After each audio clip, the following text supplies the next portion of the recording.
Well, it is beginning to look a lot like Christmas outside. We're about 10 days away from the holiday season here, and we're squeezing in some more basketball before winter break starts. Good evening, a very happy Thursday evening for you here inside the Clark Athletic Center. My name is Chris Del Sordo, joined by Max Clifford. Max, we have a fun basketball game in front of us today here as the 7-3 UMass Boston Beacons are hosting the 1-8 Westfield State Owls. Got a lot on the table tonight. You were here 2 days ago for the Beacons' last game. What's the tenor of the team heading into this matchup tonight? Listen, Chris, the Beacons are hot right now. They are straight up hot. When they started the season, 1-3, I had very low hopes for the rest of the season. I just didn't know that they had what it took to be low hopes after the first 3 games, man. Listen, they were not a great first 3 games, but they've really put it together under Coach Jason Harris, and they are looking hot heading into conference play, and that's what we are all looking forward to. Amen. Amen. Now, talk about the hot performance out on the court. It is bled into the season statistics right now. The numbers are looking very good for the Beaks. You see here up to 75 points per contest. They hold the edge against Westfield State by about 8 points. Westfield State defensively lacking. This could be that type of track meet game where the Beacons, when they get you in transition, they usually win. The stats look like that might be what's in front of us today.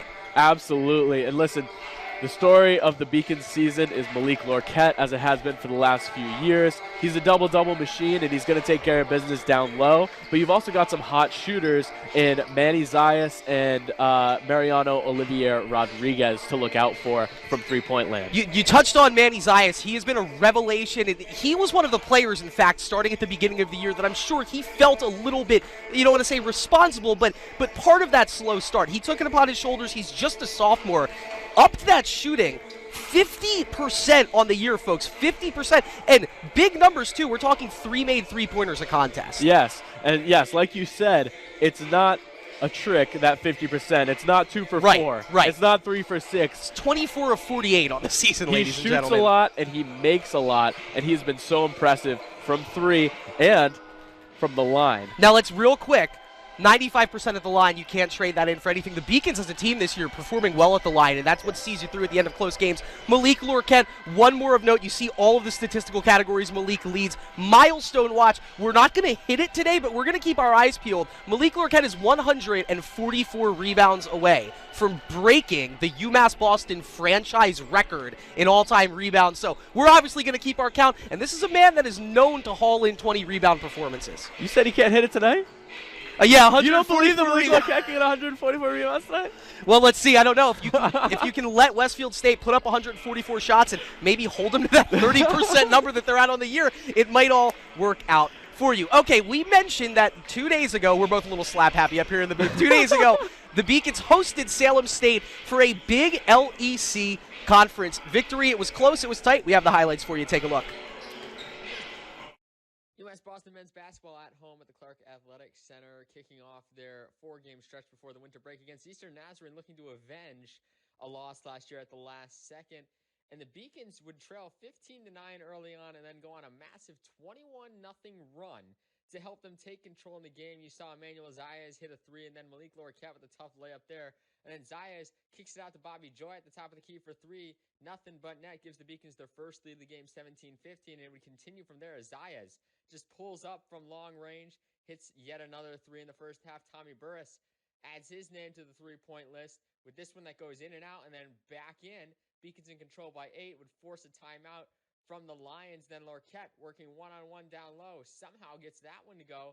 Beacons up by double digits, and then Xavier McKenzie in transition, one-on-one, lays it up. He'd get the and one opportunity. McKenzie has had himself a great freshman campaign so far, nails the free throw. The Beacons in control now by 12, and then Malik Lorquette, again, he's been impressive all season, dunks this one home to put an exclamation point on that 21-0 run for the Beacons. Then to start the second half, the Beacons would be up by only 9, and they go on a 14-2 run to start off the second half, starting with that Lorquette layup, and then Lorquette with a steal once again, spin moves, lays it up and in. The Beacons in control by double digits, 13 up to this point.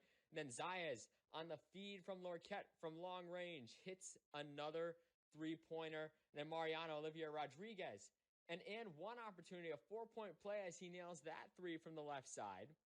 Zayas then would hit a three from about a similar spot, and the Beacons just continue to roll with some sharp shooting in this game. Xavier McKenzie would then cap off that run with a nice layup right here, closing out the Beacons' 14-2 run to put them up 23. And then Olivia Rodriguez, once again, in the corner, a dagger with 13 minutes to go, puts the Beacons in full control of this one.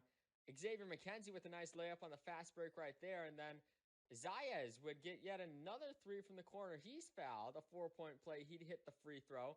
And then Malik Lorquette capping off an impressive 20-13 performance for his 7th double-double of the season with this reverse layup right there. The Beacons end up winning this one by 27, 84-57. They shoot an impressive 50.8% from the field, 47.8% from the three-point line. They will head into next week with 3 consecutive games, starting off with Salem State at 7 p.m. on Tuesday night. UMass Boston men's basketball. And so there you have it, the Beacons victorious for their 7th win of the season. Here is your playing matchup to watch today, and Tommy Burris, the player to watch for the Beacons. You said it yourself, Max, this is a player coming on and coming on strong. Yeah, this warms my heart to see because Tommy Burris, he's not flashy. He's not always been a standout player. He's a longtime guy. He's a senior, and you can see it. His averages don't exactly reflect an outstanding season, but his last game was excellent. Salem State ran a lot of the 2-3 zone, and he was able to beat it beautifully by staying put on that free throw line, hit a couple mid-range jumpers, fed Malik Lorquette for a couple sweet layups and dunks, and he was so valuable last game throughout the entirety of the game. JT Thompson, the player to watch for the Owls. He's in his senior season out of Columbia, South Carolina, leads the team with 14.5 points per contest, leads them in minutes played per game with 27, and if nothing else, he knows how to put some shots up. He leads the team with 14 attempted field goals per game. Next closest team in on the Owls, 7 shots per contest, so if nothing else, look for JT Thompson to get his shots up. The 2 head coaches today, you guys know Jason Harris, the RIC college grad in his 8th season, leading the Beaks 7-3 currently on the season. On the opposite sideline for the Westfield State Owls, Rich Sutter in his 24th year at the helm of Westfield State, looking for career victory number 340. They're going to toss it to the national anthem, which means we'll toss it to a quick commercial break. When we come back, starting lineups and the tip after this on the Beacon Broadcasting Network, brought to you by LittleEast.tv.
And we rejoin you live here, high atop the Clark Athletic Center gymnasium floor. Chris Del Sordo, Max Clifford for you. On the call tonight is your UMass Boston Beacons hosting the Westfield State Owls. We have the starting lineups for you right here. First, for the Owls of Westfield State, we mentioned JT Thompson, one of 3 forwards, Max, 6'4" or taller. The other 2, Brendan Hamilton, he's a senior out of Worcester, Mass, standing 6'6", and then Kumar Brown is a senior out of Enfield, Connecticut, at 6'5". Their 2 guards, Jeremy Remigio, a 6'1", 210 senior out of Santo Domingo, DR.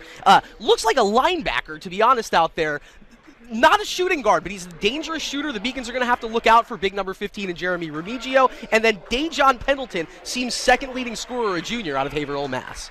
Yes, like you mentioned, Jeremy Remigio it was surprising to find out that he was quite the shooter because, like you mentioned, he looks like he's got a football player body, very broad shoulders, but look, if you can hit the three, you can hit the three, and he sure can. And then it's business as usual for the Beacons. This seems to be the starting five that Coach Harris has really settled into. It's been working so far to start the season with this 7-3 record. Manuel Zayas running the point. Xavier McKenzie also going to do some ball handling duties, but he's mainly that off guard, that defensive pest in his freshman season out of Lowell, Massachusetts. Mariano Olivier Rodriguez been such a revelation coming onto this team in his senior season. The swing guard. Tommy Burris, we mentioned him, our player to watch, hunting for 7 points per contest, which I think that's a mark that Tommy deserves to hit this season. Absolutely. He's going to be the stretch four tonight. And then Malik Lorquette down low, the senior out of Sharon, Massachusetts, standing 6'5". Real quick, if we can, let's take a sneak peek at the Beaks before this game tips off.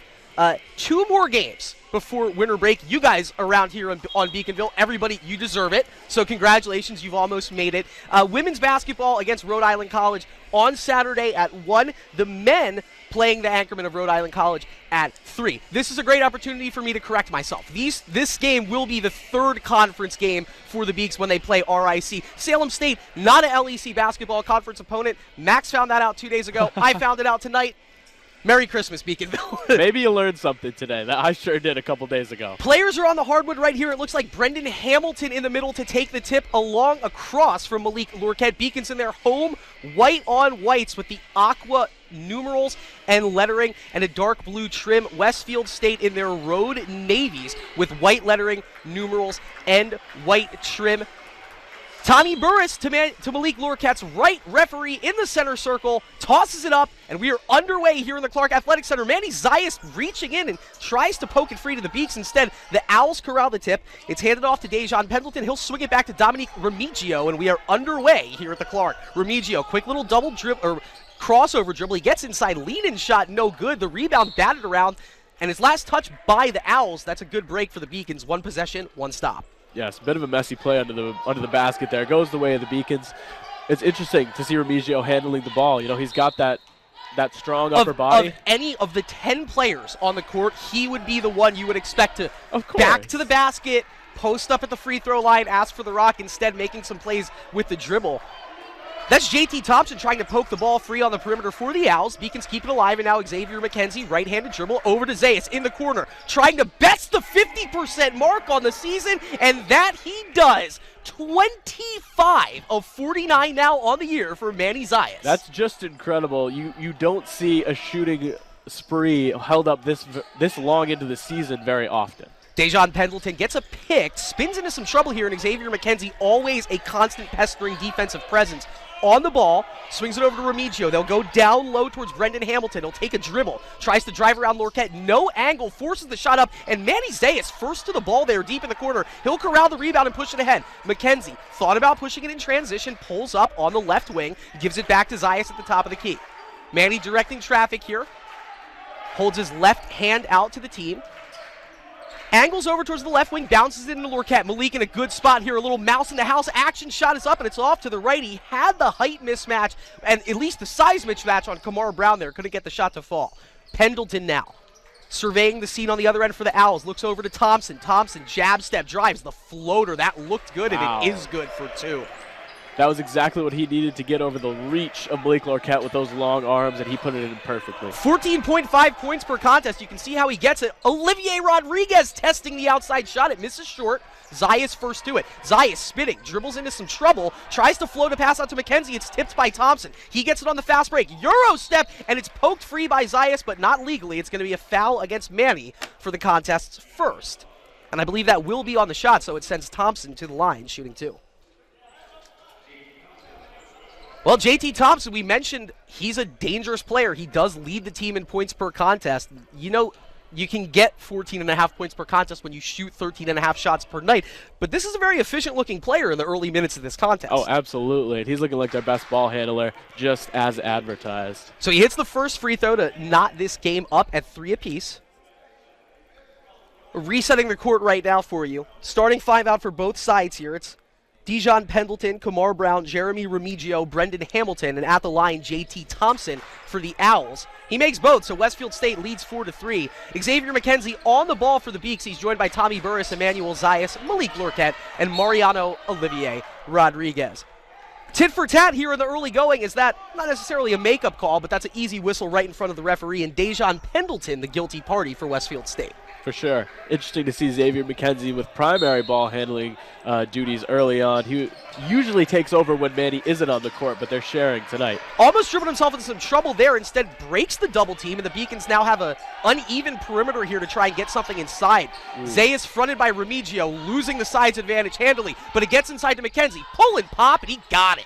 Xavier McKenzie right into that open pocket of space on the floor. The second leading scorer for the Beacons this season, 13.2 a night, and that's a good start to his shooting campaign. He's just at 30% on the year. And that's exactly where Xavier McKenzie makes the difference. His mid-range jumper is so sweet. Remigio, quick catch down low. He turns and puts it back in, and so this is a Westfield State team that on the season hasn't been that efficient offensively. They're getting the looks that they want in the early going here. Absolutely. They're having their way, and this defensive pressure is unrelenting. Lorquette has it now, deep along the perimeter, hands it off to McKenzie. McKenzie probing dribble drive, beautiful pass down low to Lorquette, and he couldn't handle it cleanly. Olivier Rodriguez got the tip up, couldn't get the tip in, and now Remigio ahead of the pack on the other end. That's a beautiful feed from JT Thompson to hit Jeremy Remigio in stride. And gives Westfield State a 3-point lead. Sorry, Olivier Rodriguez for the tie, and he got it. That's a deep, deep three on the left wing.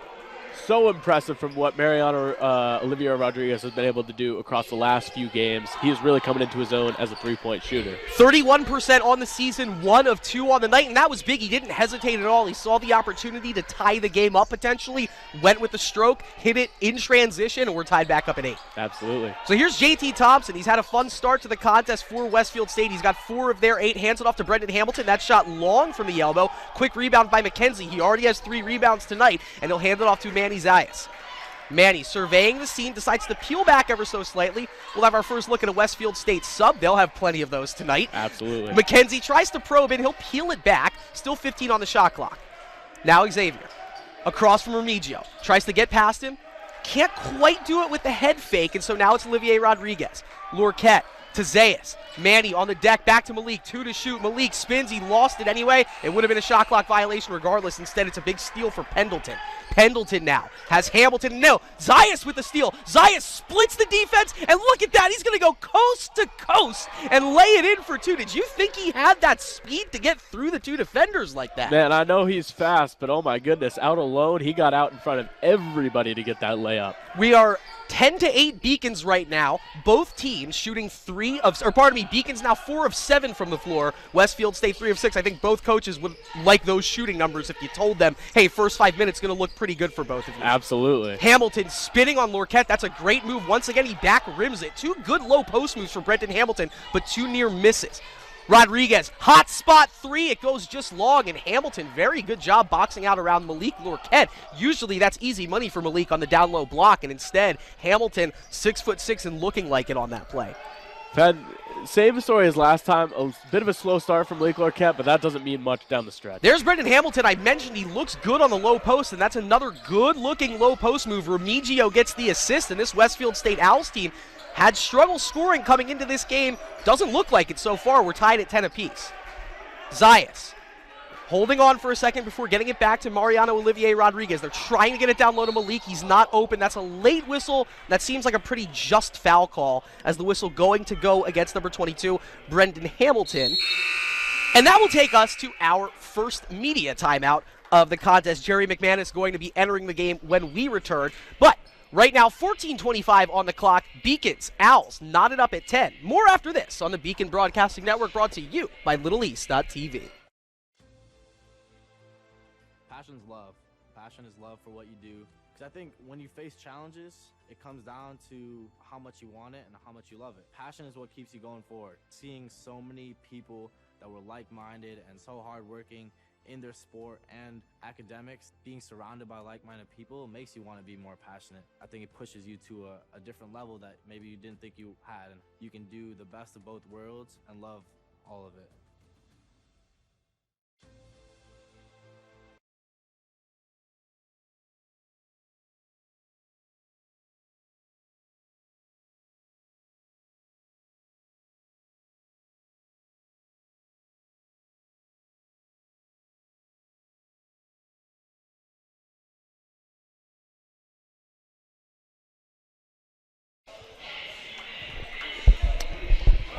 14:25 left here in the first quarter. Chris Del Sordo, Max Clifford here for you in the press box, we'll call it, of the Clark Athletic Center. The Beacons, their 11th game of the season, they've won 7 of their first 10. Knotted up in a pretty tightly contested affair here against a tough, game-ready MASCAC opponent, the Westfield State Owls. Beacons back on the ball here. Inbound goes to Lorquette. He'll keep it. Gets a little advantage, kicks it out to Xavier McKenzie. No hesitation on the 3, and he got it. That's big for X because he considers himself a great outside shooter. I consider him a great outside shooter when I watch him play. The numbers haven't been there through the first 10 games. Now he's 11 of 31 on the season. That makes the percentage look a lot better. It sure does. That was big for X early on. Hamilton trying to go with the soft touch off the glass. He's a really good-looking post player. He misses that one soft, but that was a good-looking attempt. Lorquette drives in, just puts the shoulder down, and gets right in through Hamilton to lay it up and in for 2. You don't usually see Malik take 2 dribbles in a row, but hey, he looked nice coming down the court right there. I'll let Malik do whatever he wants with the season that he's having up to this point here, but yes, that's the first 2 points of the night for Malik Lorquette. Zayas, he has 1 steal, vying for 2. Hamilton floating through, bursts with a good defense there. It's still loose underneath. It's picked up by Remigio, and finally Hamilton gets the miss and puts it back in. But I think right there the story is Jeremy Remigio using those shoulders and that big frame to just get in between 2 Beacons defenders and steal that rebound away. Lorquette, baseline drive, pulls it up. That's too easy. That is easy money for Malik Lorquette. And once again, Hamilton was there, and I think that was just an angle play. Malik realizing if I stop right now, he can't block the layup. Yep, that was Malik's bread and butter right there. Getting the feed down low, laying it up, using his body. The low post instincts for Malik Lorquette continue to improve. This is a kick out to Jerry McManus, who just entered the contest. Hamilton going to try his luck again, and another soft miss. Hamilton now 1 of 5 from the floor. Zayas pushing it ahead the other way.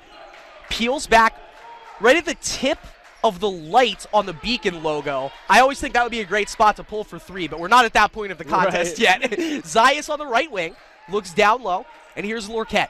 Vying for his 3rd straight bucket, spinning and winning, and that's too easy as he gets Hamilton to commit with the body. The second he feels it, he spins off him and lays it in for 2, and Malik Lorquette, 3 buckets, 6 points in the last minute 40. This is why I wasn't worried about a slow start from Malik, just like I wasn't last game. He starts off, he needs to find his spot, but once he does, he can hit it from anywhere, and he's showing off the diversity, hitting 3 different styles of shot. Easier, harder, a little bit in the middle. He can hit it from anywhere and with any type of contest. Malik Lorquette now 3 of 5 on the night, leading all scorers with 6 points. Xavier McKenzie, Emmanuel Zayas, each with 5 points apiece, and we already have 3 made 3-pointers for the Beacons in the early going. That's great news because when they start off slow, the whole offense looks slow. And when they start off slow from 3, I mean, they are heating up from the perimeter early. We'll take a look at the replay here on the Beacon Broadcasting Network. As you can see, they go down low to Malik. He fakes right, spins left, goes underneath. You just can't do it any better than that. He's averaging 17.8 points per contest for a reason, ladies and gentlemen. He's showing it to you right there. Absolutely. Taking a look side by side statistically here, the Beacons out shooting the Owls up to this point. 66.7 from the field for the Beaks. They're 8 of 12. Westfield State 5 of 13. And we mentioned the Beaks 3 of 5 from beyond the arc. Westfield State yet to attempt a 3-point shot on the afternoon. Yes, they're making their salt down low, and it's not too bad either. They're within 7. Beaks on a bit of a run, but Westfield looking good in the low post. Joe Mead, one of their best bench contributors, has checked in another big body. It's a tall lineup out on the floor right now, and unfortunately, that might be Bobby Joy. No, that's against Emmanuel Zayas. The only 2 fouls in this contest have both been called against Manny, and so unfortunately, he heads to the bench. Yeah, this isn't the deepest bench, so you don't want to test foul trouble, even with a player as important as Manny Zayas. We mentioned, I'm glad that you mentioned that because haven't gotten to talk about it yet. It opens up the segue. 2 completely different teams in the way that they're constructed. The Beacons have a lot of players on their roster. They have more or less worked into a 8-man rotation. It's kind of even just a 7-man rotation. Yeah. We'll call it an 8-man rotation for the sake of this broadcast. Whereas Westfield State, they have 18 on their roster. They dress 16 normally. They're dressing 16 tonight, and you can expect 12 of those 16 to see at least double-digit minutes. But who knows what you need on the floor if Bobby Joy is just going to dice the defense like that and split him and lay it in for 2. Bobby Joy only had 2 points in 17 minutes last game. He was making a difference in other ways, but he was not getting buckets like he usually does. He's starting early tonight. We'll call it Bobby Buckets for the sake of the contest tonight. And Bobby Buckets 1 for 1 on the floor. Unfortunately, some sloppy ball on the defensive end for the Beacons, as that's 2 possessions, 2 fouls committed, as the guilty party on this play, Tommy Burris. His first, team's third, and that is on the shot, so it's JT Thompson. He's already made 2 free throws tonight. He's back at the stripe again for the Owls. That quietness just kind of comes over the gym here whenever anybody's shooting free throws in the first half. Hopefully it'll get a little bit louder from the fans in the second half, but JT Thompson, we mentioned, he's a senior out of Columbia, South Carolina. Very capable free throw shooter, 84.2% on the season, and he can get to the line often as well. He averages 3 made free throws per game, so that's almost 4 free throws attempted per contest. That always behooves you. Yes. Getting to the line. Absolutely. Well, now they're going to try and instill a little bit of a full court press here. Right. The Beacons beat it fairly easily. McKenzie gets a double team. He looks to Burris, flips it over to Bobby Joy. Wide open 3, and he got it. Bobby Joy, line drive, tray ball. He splashes it home. 4 for 7 from beyond the arc of the Beacons right now. Largest lead of the night, 10-point lead. It's 24-14. It's truly a joyous occasion when Bobby heats up. 5 points already coming off the bench. He's looking impressive already. Joe Mead, beautiful pass down low to Kamar Brown. And Kamar Brown, he's been starting. He's been playing all game. 3rd leading scorer on the team. Figured we call his name a bit more. That's a great first bucket to get in the scoring column for Mr. Brown. And Westfield State brings it back to 8. McKenzie gets a pick from Burris. Almost gets cut off at the half-court line. Picks up his dribble at a dangerous spot. Alua skies up to catch the pass, but he's in a bit of no man's land right now. 7 on the shot clock, and that's a bad play all around. It gets turned over. McManus now probing ahead. Great defense and recovery from Burris, though, but the ball poked free, and it stays with the Owls after a helter-skelter play. Hello. Joy comes through and does get the tip and the pick. You can't keep a good defense down as Burris and Joy both reaching in there and making plays happen. Westfield State is making the Beacons adjust, but they are adjusting really well. How about Alua trying to get into the parade? No, he misses just long. It was online, and then that one's last touch by Olivier Rodriguez, and so the ball goes back to the Owls. 4 from 7 from beyond the arc already, and historically, Matt, you're a student here. You've watched this team. I called for the team last year. When you had the Mitchell twins last year, and the way the team was put together, it was very much an outside-in approach to offense. Even your perimeter players wanted to get inside and put their shots up close to the basket. It's a different team this year. It's nice to see the way that I don't think it's an extra onus on outside shooting, but the shots are good shots, and they're falling. They're really good. They're making good shot selection lately, which is great to see. Bucket down low for Westfield State brings them back to within 6, and so you can never keep a good thing for too long here as the Beacons, it looked like they had a chance of just running away with this lead. Lorquette, little Euro step, some contact. It's blocked out of bounds off of Mead. I see the look. I'm thinking the same thing there, but that being said, that was a lot of lateral momentum for both players, and so the whistle, no foul, just Beacons ball underneath. We got a mic, not a whistle, so that's not our decision to make. Lorquette gets the inbound, so he'll work on this matchup again against Mead.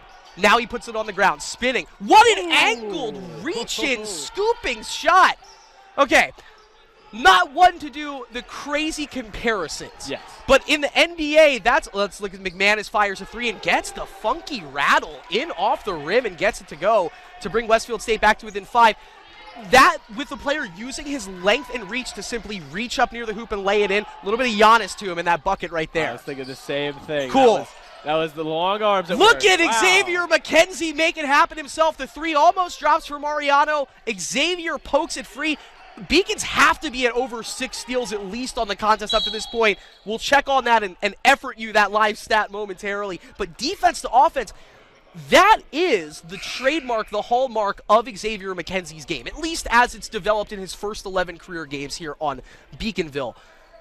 Talk about what it means for a team to have this blossoming, burgeoning freshman talent who, instead of focusing on, really, that's an easy bucket down low for, that's JT Thompson with 2 more, but a player that's focused on doing all the nitty-gritty aspects of the game instead of the glamour points and doing it well. Yes, absolutely. This is a Lorquette slamming it home! They fell asleep at the wheel on defense, and it seems like every inch of progress Westfield State makes, the Beacons are right there to pull them on back. Your point about Xavier. Yeah, I don't even remember what it was because that Malik Lorquette dunk brought everything out of me. Xavier McKenzie is making such a difference in his freshman year, and he is gritty. He does not care about the stats. His shooting percentages aren't the highest. He doesn't care. He has so many steals and so many contested shots. He is huge on offense and defense. Xavier McKenzie has 7 points tonight. Coming into action, he was shooting 34% from the field, 10% from the three-point line, but we talked about that, and he's already hit one tonight, so that's over 12% on the season. But this is where it's awesome to read for Xavier McKenzie. 3 assists per contest, Yep. 6 rebounds per contest. It's incredible. And the defensive presence, I mean, it's slightly it's 2+ steals per contest. Yes. It might as well be 5 because of the constant pressure that he Absolutely. provides on the defense. We're seconds on the clock away from a media timeout opportunity, so we stuck with you here. Sticking with this, Westfield State is still in this contest. It feels like the Beacons are controlling the game, but they're not controlling the scoreboard here. Absolutely. Remigio drives in, they give him the lane, and that's a big miss because that was close to making it a 5-point game again. Instead, Remigio behind the play. Joy to Lorquette. Lorquette stopping. 4 of 7 on the night for Malik. He drives down low, and he steps out of bounds. That was great defense right there by Joe Mead. He read the angle the entire way, and then, if nothing else to boot, Malik, lacking the course awareness there, steps on the end line on that low post move. If there is one knock on Malik's game, he's not always aware of where his feet land on the court. He got some big feet, long legs. He steps out of bounds every once in a while, but that's all right. You know, he gets those buckets down low so often. Mead thought about the 3 for a split second, instead swings it over, and that's a corner 3 from Timmy Jacobus. He misses it long. The rebound goes to Olivier Rodriguez, and now Joy, a step ahead of Jacobus, keeps the dribble alive. He'll stop and pop, and that one goes just long. Mead last to touch it as Lorquette, on diving in on the back end, pokes that ball free. It'll keep it with the Beacons when we come back from this media timeout. That gives Max and I a good chance to catch our breath, take our medicine. If you can't tell right now, both of us feeling it, the wintertime blues here. But it's not the wintertime blues for the Beacons on the hardwood. 7:38 left to go. Beacons 30, Owls 23. Proportion to me is the lived experience of our Division III student athletes. They balance life from an academic perspective and the rigors of competing at a high level, bonding with teammates and building lifelong friendships. But they also are involved in their communities. They work jobs and internships and volunteer. They've learned to be resilient. Diverse experiences are setting them up for the future. Passion's love.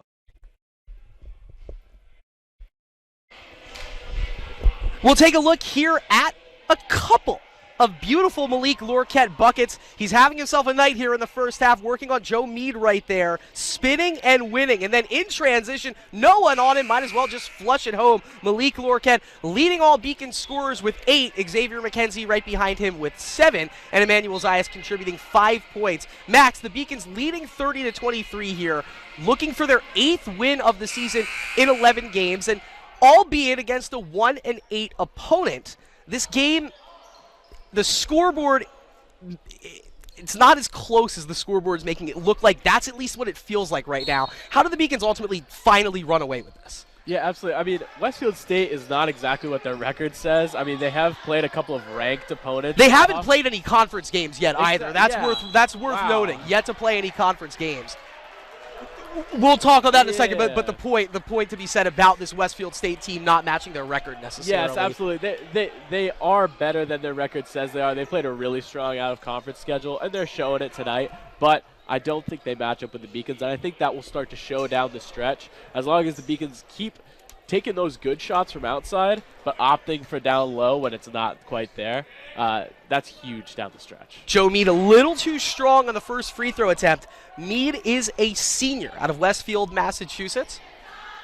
Transferred to 2 other schools before finding his way onto the Westfield State roster. Senior indeed. He's had quite the path through college basketball. 6.3 points per contest coming into action tonight, and misses that one long, so 0 for 2. And look at Lorquette climb the ladder. Just the second rebound of the contest for Malik. But he's open here on the right block. Takes a couple dribbles in. Mead going for the steal, can't get it. And around to Burris they go. Now McKenzie, 16 on the shot clock, right-handed dribble, bounces it down low to Lorquette. Lorquette working on Mead, and that's going to be a foul on the floor. And that's just the third foul of this first half for Westfield State. Guilty party is, it looks to be Remigio. So he's whistled for his second foul of the contest. 20 to shoot now for the Beaks. McKenzie pulls and pops, and another bucket for Xavier McKenzie. Give him 9. He now leads all scorers on the floor. Maybe a bit of a coming out party tonight for the true freshman. You never know when he's going to go off. He had a Rookie of the Week honor from the LEC earlier this season. He can have big games scoring, or he can have big games on defense. He's going to make an impact one way or the other. Tonight, he is scoring. They gave me the opportunity to shoot the 3. He goes for it, doesn't convert. Rebound hauled in by Burris, and now here comes McKenzie the other way. McKenzie flips it over. Burris pulling, popping, misses from 3. Olivier Rodriguez comes crashing in, and it'll go out of bounds.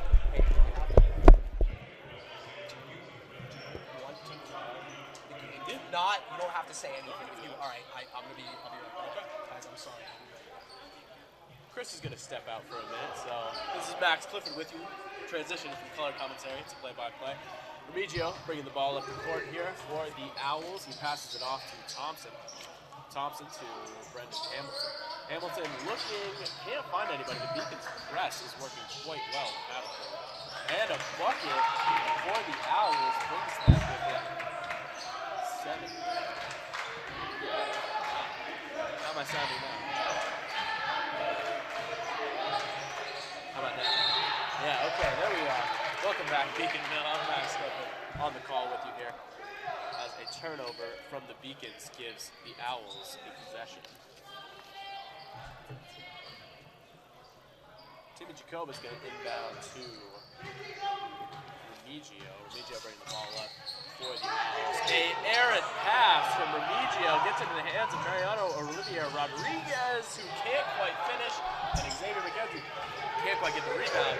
A long pass up ahead to Thompson, who gets a close one. That one almost came off the top there. Bobby Jordan handling the ball, trying to break that full court press that the Owls are.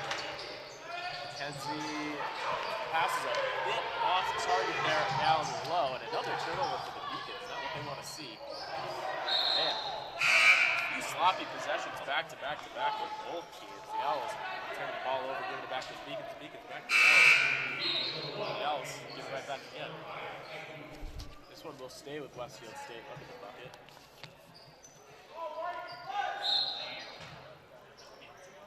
Remigio looking to inbound underneath. Thompson, his 3 comes up short off the iron, and now Ike Alua, it's an unnecessary shot on the 3-pointer. He tends to pull a lot of those, a little too hot on his contest on the shot there. Ike Alua see a little bit of action here. This will be 2 shots for Brendan Hamilton. Hamilton on the season, 73.7% from the free throw line.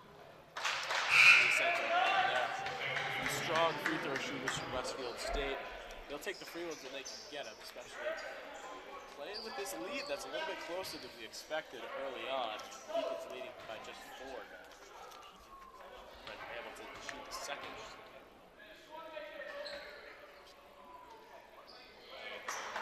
Hamilton off the back iron there. Malik Marquette with the rebound feeds Brandon Zayas. Zayas putting the ball at the court. Zayas dribbles to the left, passes down to Xavier McKenzie in the corner. McKenzie back to Zayas and set it back up to the top. Zayas feeds Burris. Burris still at the top of the key. The ball's not caught below yet. Xavier McKenzie with layups on him. Takes a mid-range jump, and that's where he is goal from, but it bangs off the back line. Sorry about that. State Owls. Remigio now on the ball handling. As the Owls back to within 4 here, it's going to be another 3-point from straight on and banged home by Timmy Jacobus. And that looks like 7 straight points now for Westfield State. It'll lead to a timeout on the floor called by the Beaks. It was smooth sailing. All of a sudden, Westfield State chipping away, and they're back to within 1. What do you know, man? The Owls catching fire right now, and the Beacons are playing some sloppy basketball. A few misses. Right now, the Beacons can't buy a bucket, and they are only up by 1 against a team that we expected them to take care of business against. And I'm getting flashbacks to earlier this week against Salem State. A not that great opponent coming in, playing better than their record, and the Beacons aren't quite ready for it. We're going to need to see some more good shot selection, good ball handling. They need to beat that press, which is just giving them problems early here from the Owls, and find Malik Lorquette under the basket. Now, Malik Lorquette is leading, second actually tonight in scoring, leading on the season in scoring. He's taken the most shots, but he's only taken 8. He's 5 of 8 from the floor up to this point here, and so knowing that, half of me wants to look at that. Like, okay, well, he's going to shoot 20 shots tonight. Does feel like maybe he needs to even put up some more at this point of the contest. Right, it never hurts to feed him more because he knows what he's doing down there. And you see him out of position now up top. Well, Bobby Joy, he'll save him from that predicament as he splits the defense and drives right on in for 2. Maybe it was all drawn up that way as it created some space here. Now look at Burris tipping in, almost poking it free for the Beaks. Instead, he's the last to touch it, but Brendan Keaveney was the intended recipient of that pass, and Tommy Burris just broke down that passing lane like it was nothing. Absolutely. So Keaveney inbounding it to Remigio. It's Keaveney, Remigio, Thompson, Jacobus, and Hamilton, the 5 on the floor for Westfield State. Remigio fronted by Joy, gets it out to Brendan Thompson. 13 to shoot, he'll dribble it all the way in around Burris, but misses the layup, and Lorquette there to corral the rebound and bring it back the other way. That's his 6th of the night for the Beaks. Zayas ahead of the press break now. Surveying the scene. Puts it between his legs. Burris sets the pick. He gives it back to Tommy. Maybe thought about the 3. No, goes down low to Malik. And Malik Lorquette was getting wrapped up down low by Brendan Hamilton. It looked like that might have been Hamilton's really only line of defense on the play. Yeah, I was going to say it might have been a little bit of intent there because he was playing one-on-one with Malik Lorquette, and he was probably going to get 2 points anyway, so they'll take the possession down. So that is the 2nd foul of the night on Hamilton, the 4th team foul against the Westfield State Owls. And it is time for a media timeout. We'll take a break here on the floor. 3:37 left to go in the first quarter. Beacons 34, Westfield State Owls 31.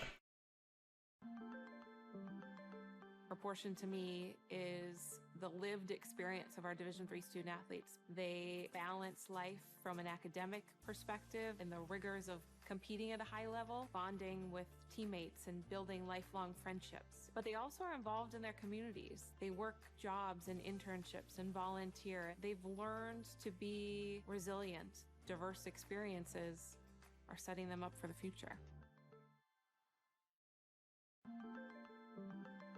Proportion to me is the lived experience of our Division III student athletes. They balance life from an academic perspective and the rigors of competing at a high level, bonding with teammates and building lifelong friendships. But they also are involved in their communities. They work jobs and internships and volunteer. They've learned to be resilient. Diverse experiences are setting them up for the future.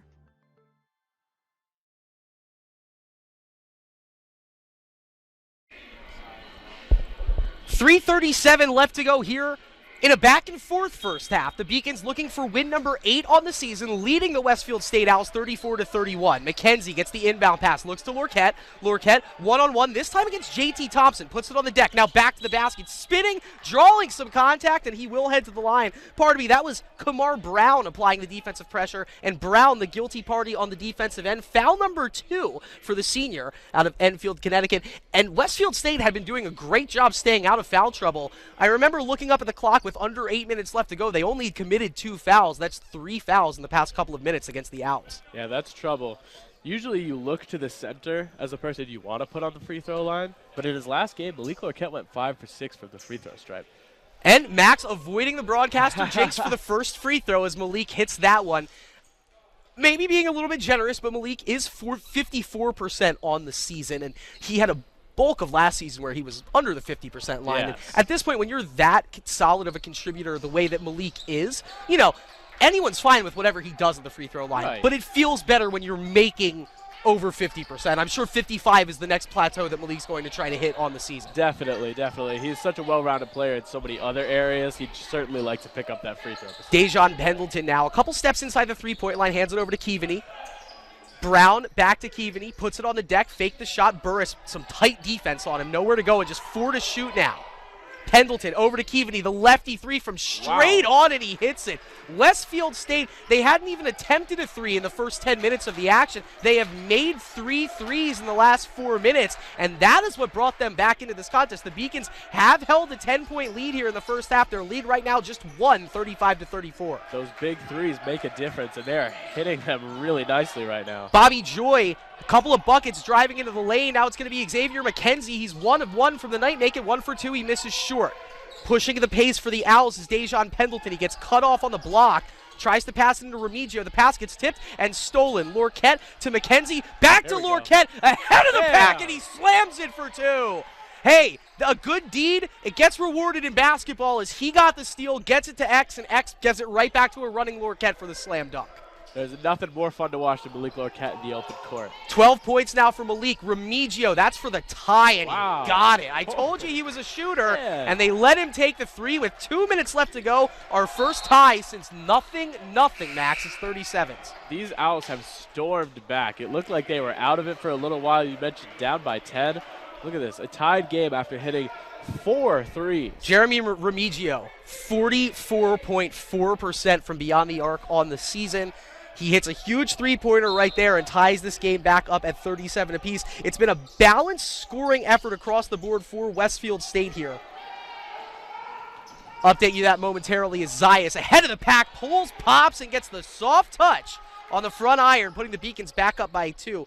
JT Thompson, the team's leading scorer coming into action tonight. He's leading the way with 12. Remigio behind him with 7. Hamilton with 5, and then just the even spread of 3s and 2s across the way for Westfield State.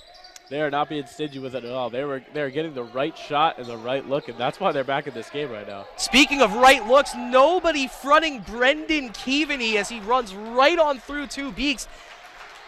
Catches the pass in momentum towards the hoop and is able to get a pretty finish off. Westfield State not going anywhere right now, still tied at 39. McKenzie to Zayas. Emmanuel probably a foot too far to think about putting that shot up, but instead goes down low to Lorquette. Great defense from Keaveney there. It's tipped out by Kamar Brown. It'll stay with the Beaks, but heads-up defensive recovery by both Brendan Keaveney and Kamar Brown there. Is I thought where Malik got that one, that was, a foregone conclusion for 2. Absolutely, yes, and I was surprised no whistle. That was good defense by them to avoid. What a crossover! Oh, Lorquette almost got the lay-in, and not a lot of times is he getting to that spot thanks to a crossover. But oh my goodness, Big 21 almost got it there. Instead, he'll earn 2 from the line. He truly can do it all. We talk all about it, and look at him with the handles. Was that what can 21 do for you? Hey, there we go. Shout out to Mike, man. That's for Mike. I figured that's where you were going with that one, right? 21 can do anything for you. Let's see at the line, and he does hit from the line to put the Beacons back up in front by 1. This is turning into the Malik Lorquette show, and when is it not? Absolutely. But 13 points now for Malik, and his usage rate, 38%, which means he's getting every time the Beacons have a trip down the floor, 38% of the time he has resulted in the point or the assist in the bucket. That's very good for That's folks incredible. keeping track back at home.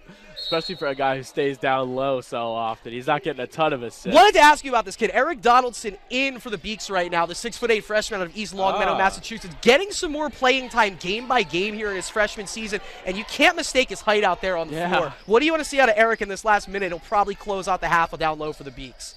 Well, that's a big rebound right there. It looked like he might have gotten beat on a backdoor cut, but he gets the rebound on the stop, and so we'll keep our eyes on him.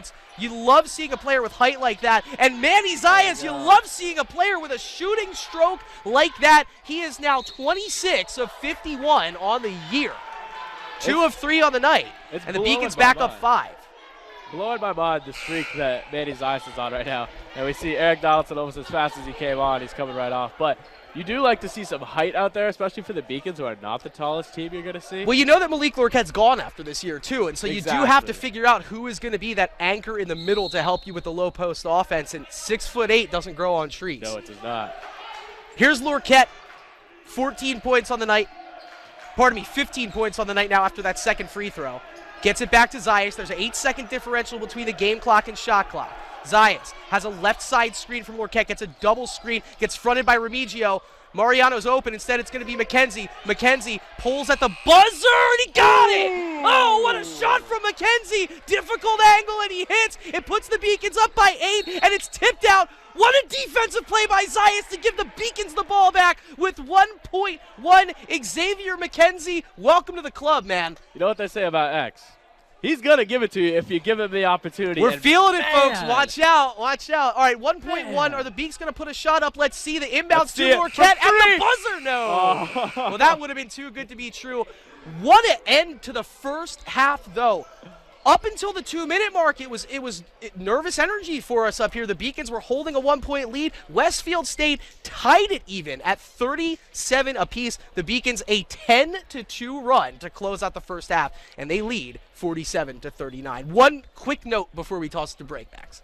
Well, as much as I'd like to mention that was Malik Lorquette's first three-point attempt of the season, and it might be the last, I am going to focus on the fact that in their last game, there were no scoring runs with Salem State. It was all back and forth. This has been a game of runs. It's going to be about which team can sustain a run and not rely on a bunch of scoring in a short amount of time. Well, the Beacons are going to take that run into the locker room, and that's a great place to let momentum bubble and maybe build into the second half. We'll take a quick break. When we come back, we'll have halftime stats and more after this on the Beacon Broadcasting Network, brought to you by LittleEast.tv.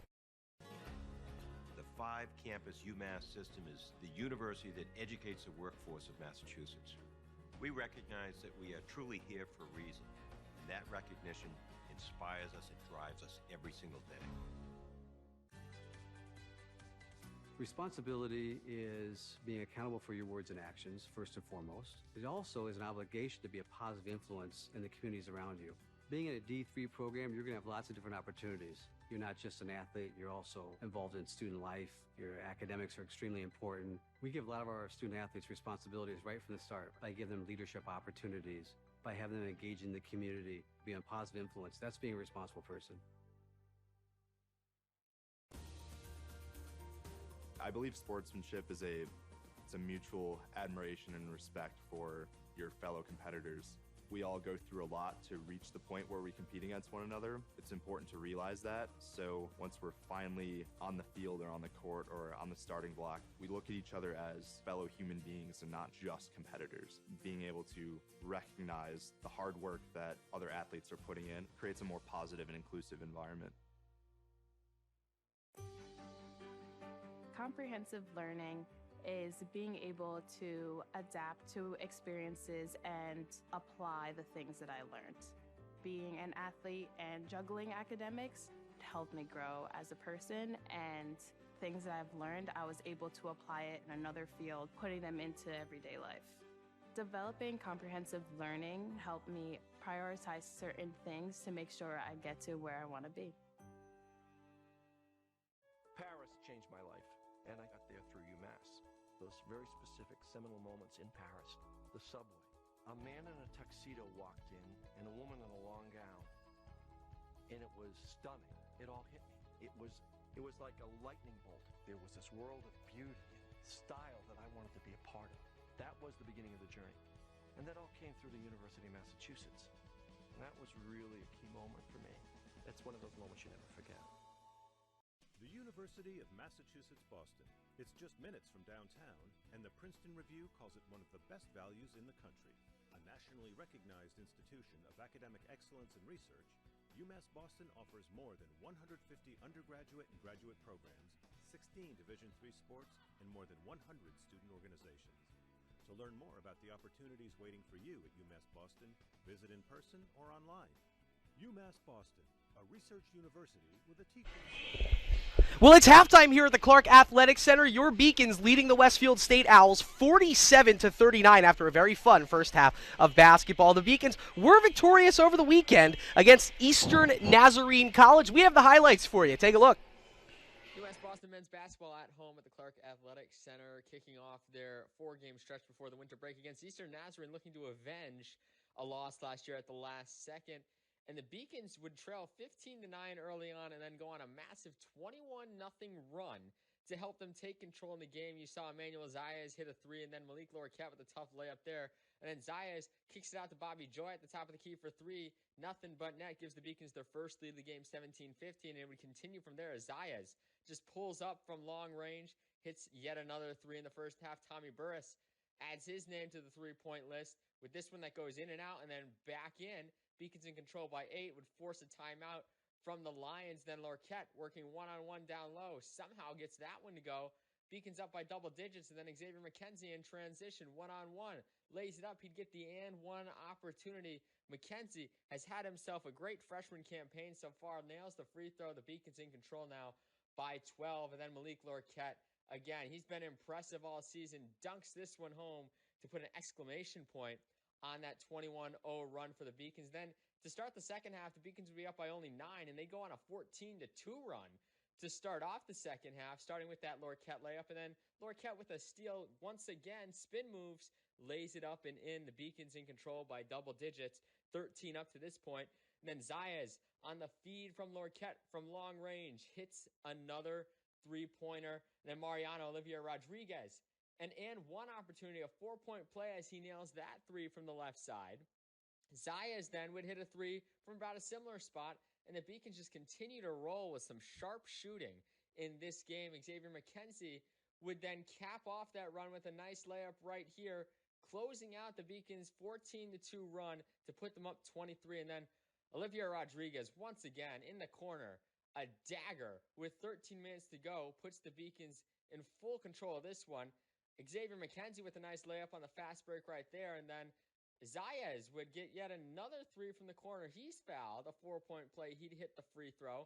And then Malik Lorquette capping off an impressive 20-13 performance for his 7th double-double of the season with this reverse layup right there. The Beacons end up winning this one by 27, 84-57. They shoot an impressive 50.8% from the field, 47.8% from the three-point line. They will head into next. Well, guys, it was a sharpshooting display in the first half. Take a look here. There's Mariano Olivier Rodriguez in rhythm.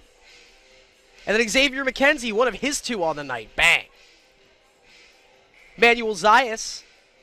Pardon me, that's Bobby Joy from the left wing.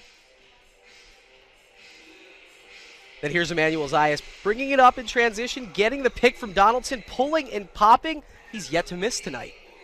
Sounds like Manny. And then finally, right before halftime, this is my favorite one. Xavier McKenzie realized shot clock about to expire, pull and pop, didn't touch any rim. Take a look at 5 3-pointers right there for you as the Beacons take an 8-point lead into the half, 47-39. Here are the halftime statistics for you. A great shooting first half for both teams. The Beacons out shooting the Owls, but Westfield State, when you come into action like Westfield State, shooting 40% from the field on the year, a 50% shooting night's got to look really good. They will absolutely take it. I think all of these teams will take these percentages from every spot. Maybe free throws are a little low for Westfield State, but you can't, pick and choose when they've been playing less than they hoped. Tonight they're playing fantastic. Beacons 6 of 13 from beyond the arc. That has them at 46.2%. Bit better at the free throw line for the Beacons. Westfield has gotten there just 7 times. This is a big number here because these shots have been falling tonight. You can see it's a high-scoring contest. It's 47-39. Of the 31 rebounds to be had, the Beaks pulled down 19 of them. Without making it too simple, right? That's kind of the mark of how you're going to do in a contest. Who's the better team? Well, the one that's gotten over 60% of the available rebounds, yes. Probably the better team out there. Assist-wise, that's knotted up at 10 apiece. You got to hand it to the guard play for Westfield State between Thompson and Remigio out there. And I think Coach Harris, this is probably the number he's most proud of. Just 6 turnovers in the first half for the Beaks. The turnovers are low for both teams, and that is exactly what these coaches want to see. It has been all offense from both teams tonight. Westfield State, to their credit, just 6 turnovers as well. Real quick, touching on the individual numbers, Malik Lorquette leading the way for the Beaks with 15 points and 7 rebounds. Xavier McKenzie second, 12 points on 5 of 7 shooting. If you take a look on the right basket by himself, Mr. Emmanuel Zayas, He has yet to miss a shot tonight, folks. 5 of 5, 2 of 2 from beyond the arc. He also has 12. And, I don't even look at that as a broadcaster jinx, Max, because he played 20 minutes of basketball and hasn't missed. So at this point, it's just an accomplishment. He can hit him with a hand in his face, but he can't hit him when he's all by himself. I don't know. Manny, don't let him talk to you like that. I'm sure he'll have something to say for us after that. And real quick, looking at Westfield State's numbers, JT Thompson leading the way with 12 and Jeremy Remigio next up with 7. We expected it to come from those two. Yep. More or less, it's coming through those two. Absolutely, yes.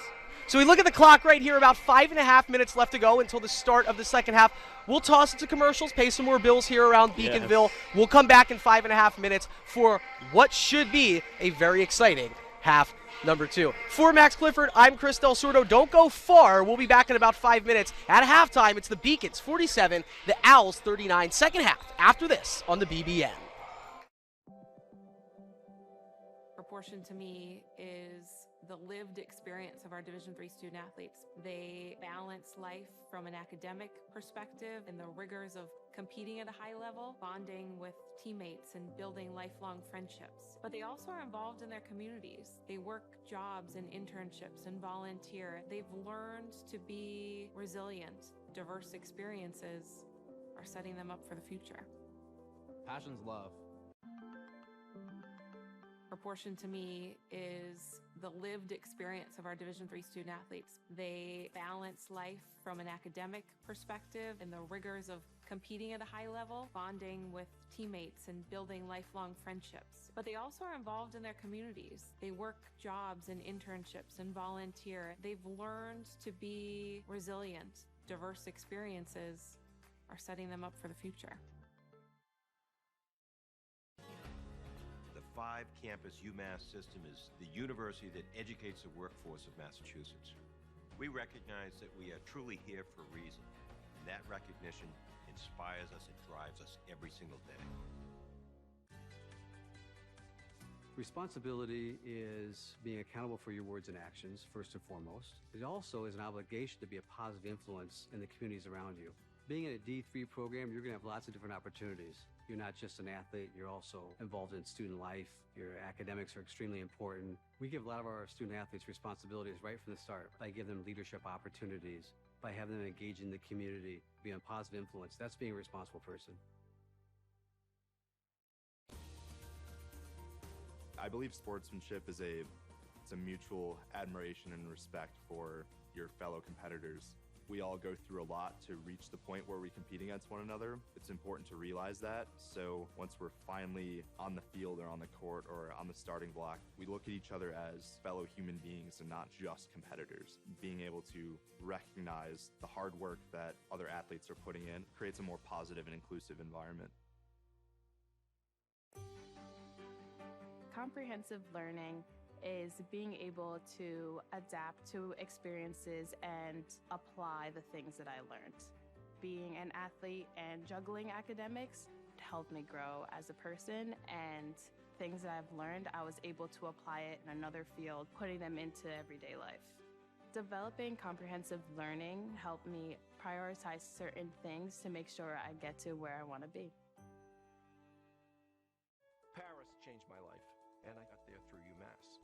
Those very specific seminal moments in Paris, the subway.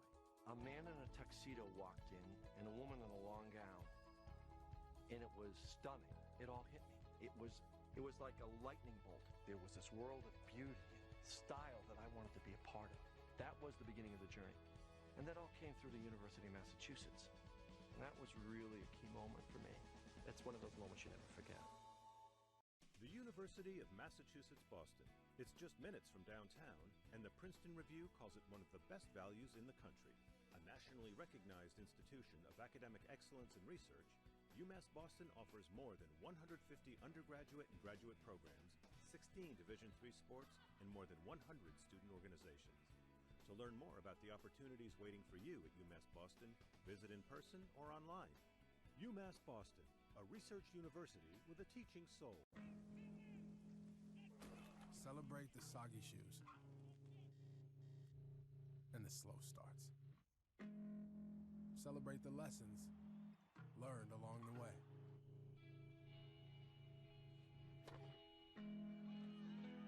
These are the wins. Not the shiny, nail-biting kind. These are the last a-lifetime kind. Something I discovered in myself is that if I have a goal, I can accomplish it. It's a well-rounded experience.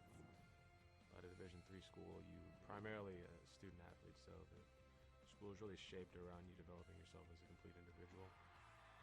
It helps a lot that you have a family with your team that can guide you.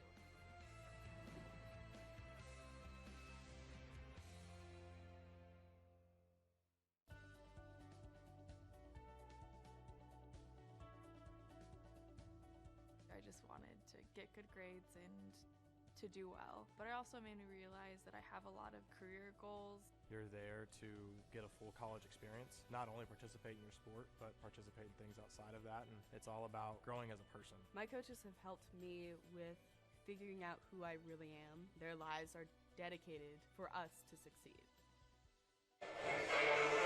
And welcome back to the Beacon Broadcasting Network, brought to you by LittleEast.tv, your Beacons leading the Westfield State Owls. We are about to start the second half.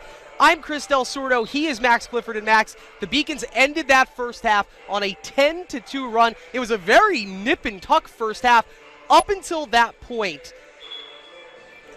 Basically, there's two ways this could go. The Beacons could take that momentum and keep it rolling and build the lead that we thought they would have at halftime, or this will go right back into a one-possession basketball game. Absolutely, yes. It's been a game of runs, like I mentioned. Westfield State could easily go on a run here and make this a close game, or the Beacons can play their disciplined brand of basketball, feeding the low post, getting good shots, and just keep this lead and keep extending it throughout the second. Lorquette, McKenzie, Zayas, all having phenomenal contests. They're the usual contributors for the Beaks. They're at it again here, and the Beacons with the ball to start the second half. It's McKenzie. Gets the handoff from Zayas on the right wing, gets the pick from Lorquette, feeds it over to Manny. Manny surveys the scene. Fronted by Pendleton, he goes down low to Lorquette. 15 points in the first half. Olivier Rodriguez for three, and he got it again, and he stared that one down from the right wing. It's his second three-pointer of the night, Mariano Olivier Rodriguez. Olivier Rodriguez, giving shades of Olivia Rodrigo, because he gave me deja vu starting the half off with another three-pointer. That's three. That's three, ladies and gentlemen, if you're keeping count at home. I brought that one. I was thinking about that one earlier today, and I had to hold on to it. Almost important as that last statistical contribution, as that's a great play by Kamar Brown, slipping past the Beacons, pulling down the rebound, and getting fouled by Zayas on the play underneath. Personal foul number 3 against Manny, so we'll have to keep our eyes on that. But almost important, right, as the lyrical contribution of that three-pointer was, is the fact that this is the largest lead the Beacons have had tonight. That's huge. 50 to 39 now. It's an 11-point lead. They led by 10 a couple of separate times, but biggest lead of the night. And back down to 10, and so we're and so it goes, if you will. Kamar Brown with one more at the line. Just 2 points in the first half for Kamar Brown. He averages 9 a night, the team's third leading scorer behind Thompson and Remigio. Vying for number 4, and he misses long. The rebound pulled down by Tommy Burris, and so a little bit of a dodged bullet there. The Beacons they hit the 3, they commit the foul, but they only allow 1 out of 2 made at the line. Now Zayas working on Pendleton.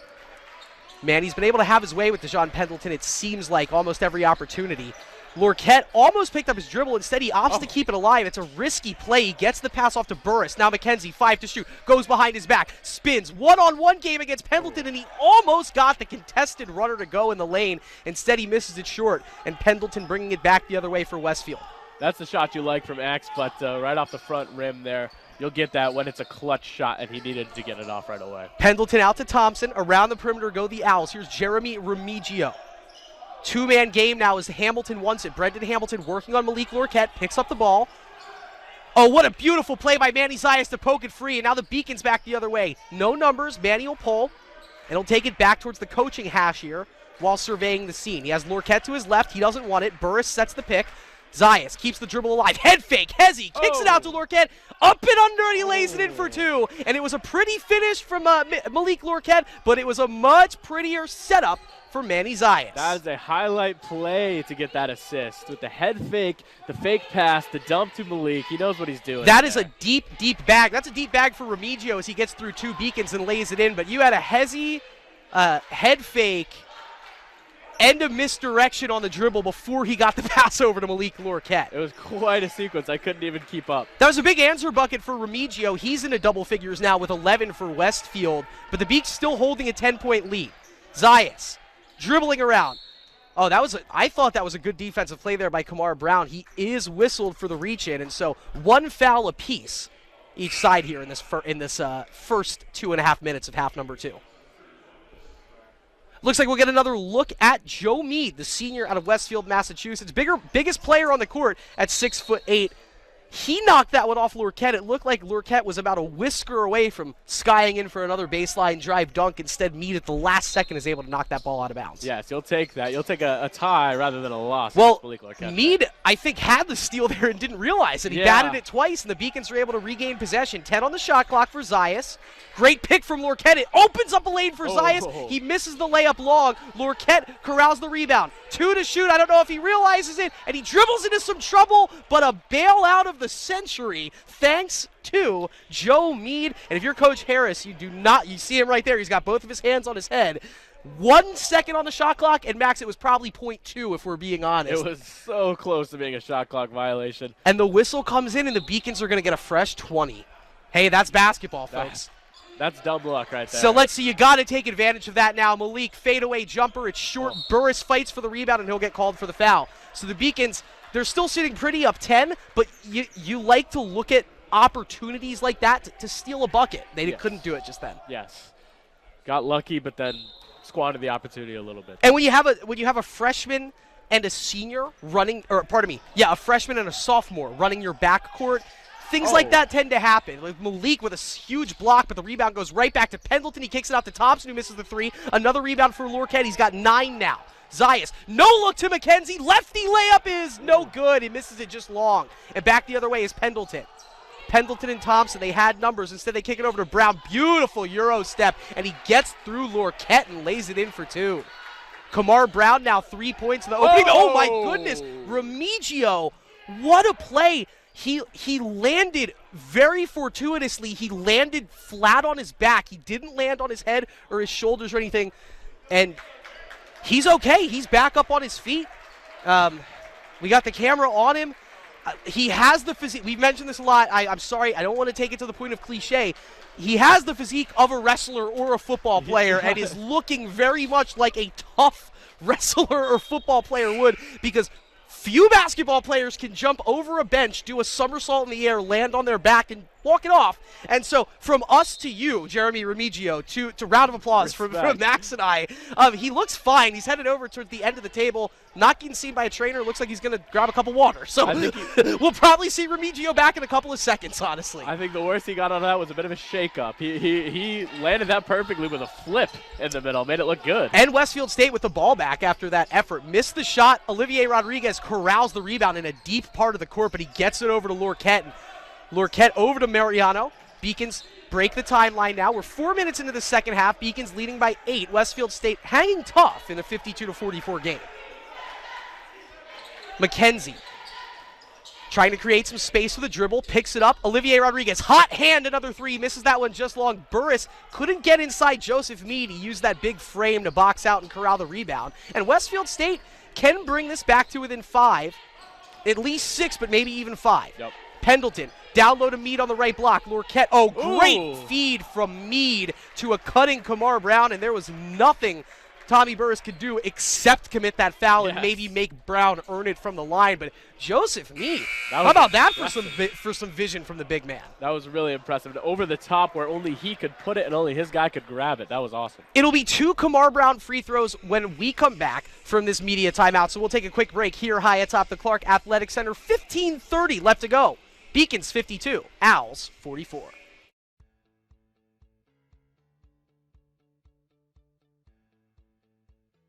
Being a part of the different activities and organizations that I've been a part of, I'm actually able to see myself where I'm like, hey, I actually can make a change. I'm one person that can make a difference. Division III has helped me to develop teamwork skills, critical thinking skills, time management skills. It's not just about basketball, or it's not just about school. It's about developing yourself as a person altogether.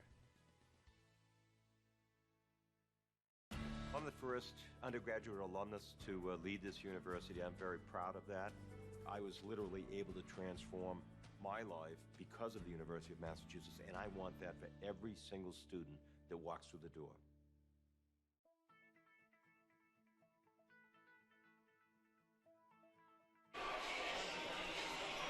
To pursue my passions and my interests, and I've recreated my identity for myself aside from just being an athlete. My greatest personal discovery has been that I am capable of doing things that I didn't know I was capable of doing. To be able to study what I wanted to and continue to play the sport I love, all of those things came together very nicely in one package in Division III.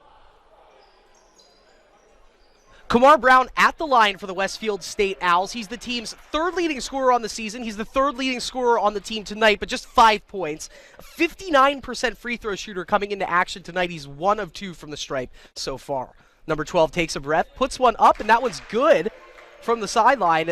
Taking a look at the scoreboard right now, Westfield State not at all looking like the 1-8 team coming into the action that we've seen them play in prior to tonight.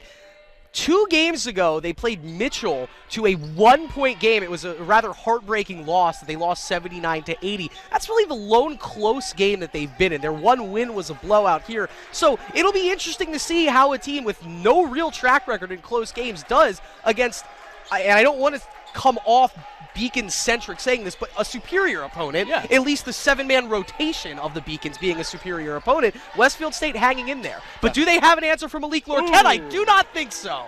Big 6'8" Joe Mead looked like he had Malik locked down, but no, Malik goes left hand to the right hand and puts it off glass for 2 more. That was an excellent switch. Malik Lorquette knows what he's doing down there. Got to the right side of the basket and laid it in. 17 points to go along with 10 boards right now for Lorquette. Kamar Brown, though, down low. Look what I found, if you will, and he puts it up and in. And so Westfield State chipping away. They just have an answer. Kamar Brown now up to 8 points on the night for the Owls. The height of Westfield State is showing more on offense than on defense. They're able to get shots over the outstretched hand of Malik Lorquette, who is a mere 6'4". It's funny. We say that down here. It's funny you mentioned that, Max, because we noted before this game started that there were, Zias pull and pop. It's a little off to the left. We noted that there were 3 players 6'4" or taller on the lineup, and that on paper it looked like the height mismatch would be real. Thompson, no, great tip in there for Mead, and it brings Westfield State back to within 5. The height mismatch was not tangible at all until really the past 2 minutes of basketball, where it seems like, wait, we don't have the height against these guys right now. Absolutely. Let's see what Coach Harris has drawn up to maybe counter that. McKenzie trying to drive around Brown. Instead, Brown going to be whistled for the foul, and that's personal number 3 on Kamar Brown. So Manny Zias with 3 for the Beaks, 3 for Kamar Brown. That's 2 important players on both ends, finding their way into some foul trouble with 14 minutes left to go. Definitely got to be careful. I'd say more so for the Beaks with their short bench, but of course you mentioned Brown as an impactful player for the Owls. They don't want to lose either. I'm getting Manny and Malik confused a little bit right now. Malik, to go along with his 19 and 10, also 2 assists, 2 steals, and a block as well. Make it 21 and 10 right there, as that's just an easy little look down low for McKenzie. Quick spin and another layup for 2. Incredible. You mentioned a double-double now for Malik. That's a walking double-double at this point. 9 and 11 games, 5 straight. Not bad. And he's averaging a double-double. Which, for everyone paying attention at home now, I will say momentarily, Pendleton, left wing 3, misses short. That's a big miss. Burris, he throws it away. The Beacons had a big stop they needed right there. Instead, Brown drives in. And it kind of ruins the luster on the point that I was going to make about Malik Lorquette, as Westfield State once again keeps this a 5-point game. With this, his 9th double-double of the season, Malik Lorquette is tied for the Division III lead in double-doubles. Tommy Burris in and out. That would have been a huge 3. Instead, going back the other way is J.T. Thompson. He looks across to McManus. McManus keeps the ball alive, looks down low to Brown. Brown fronted by Joy. Brown spinning. Brown up, and he misses, and that's a loose foul. Loose ball foul underneath the basket. It'll go against Bobby Joy. And I believe 2 more free throws coming up for Kamar Brown, who is at 50% on the night. Double-doubles do not grow on trees. No, it's easier to get than a triple-double, and I think that's why it goes by the wayside in terms of what people respect. It is very hard to get a double-double. To get a double-double in almost every game you play is outstanding, and so Malik deserves all the flowers we can give him for that. It's incredible, and it's something that you see on a consistent basis only when one player really stands out above the rest, and he sure does with the competition that they've played. And we mentioned the height earlier to combine our last 2 points. Malik actually posted on his Instagram story earlier today the list with their heights listed next to it.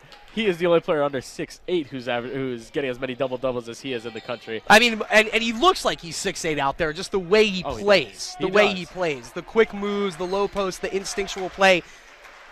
Let's not bury the lead here, though. Yes. The Beacons are in a 3-point game right now against the Westfield State team that looks to have found something, at the very least, on low post offense right now.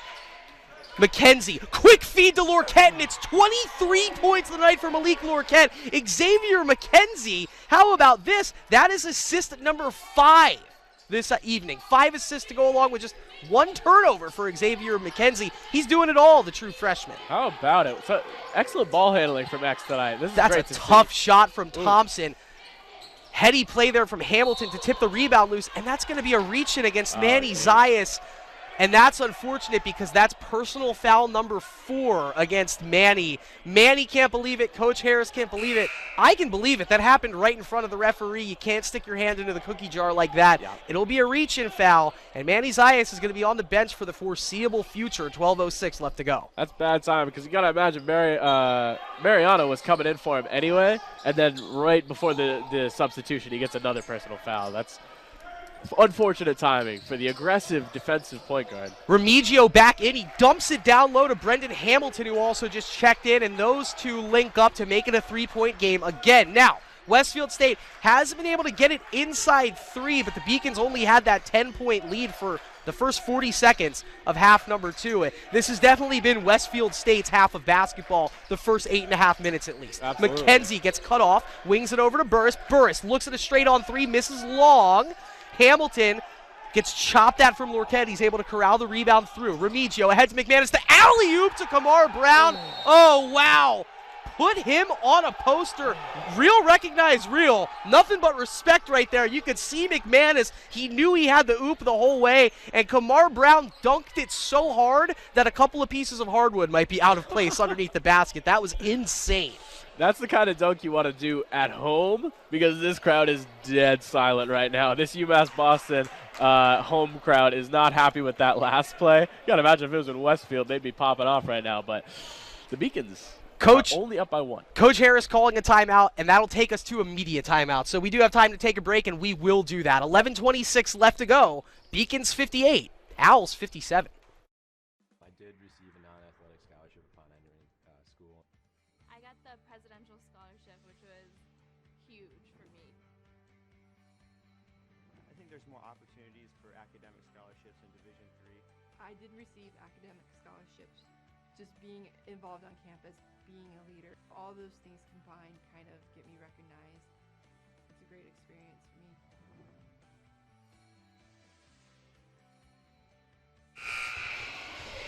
Beacons 58, Owls 57.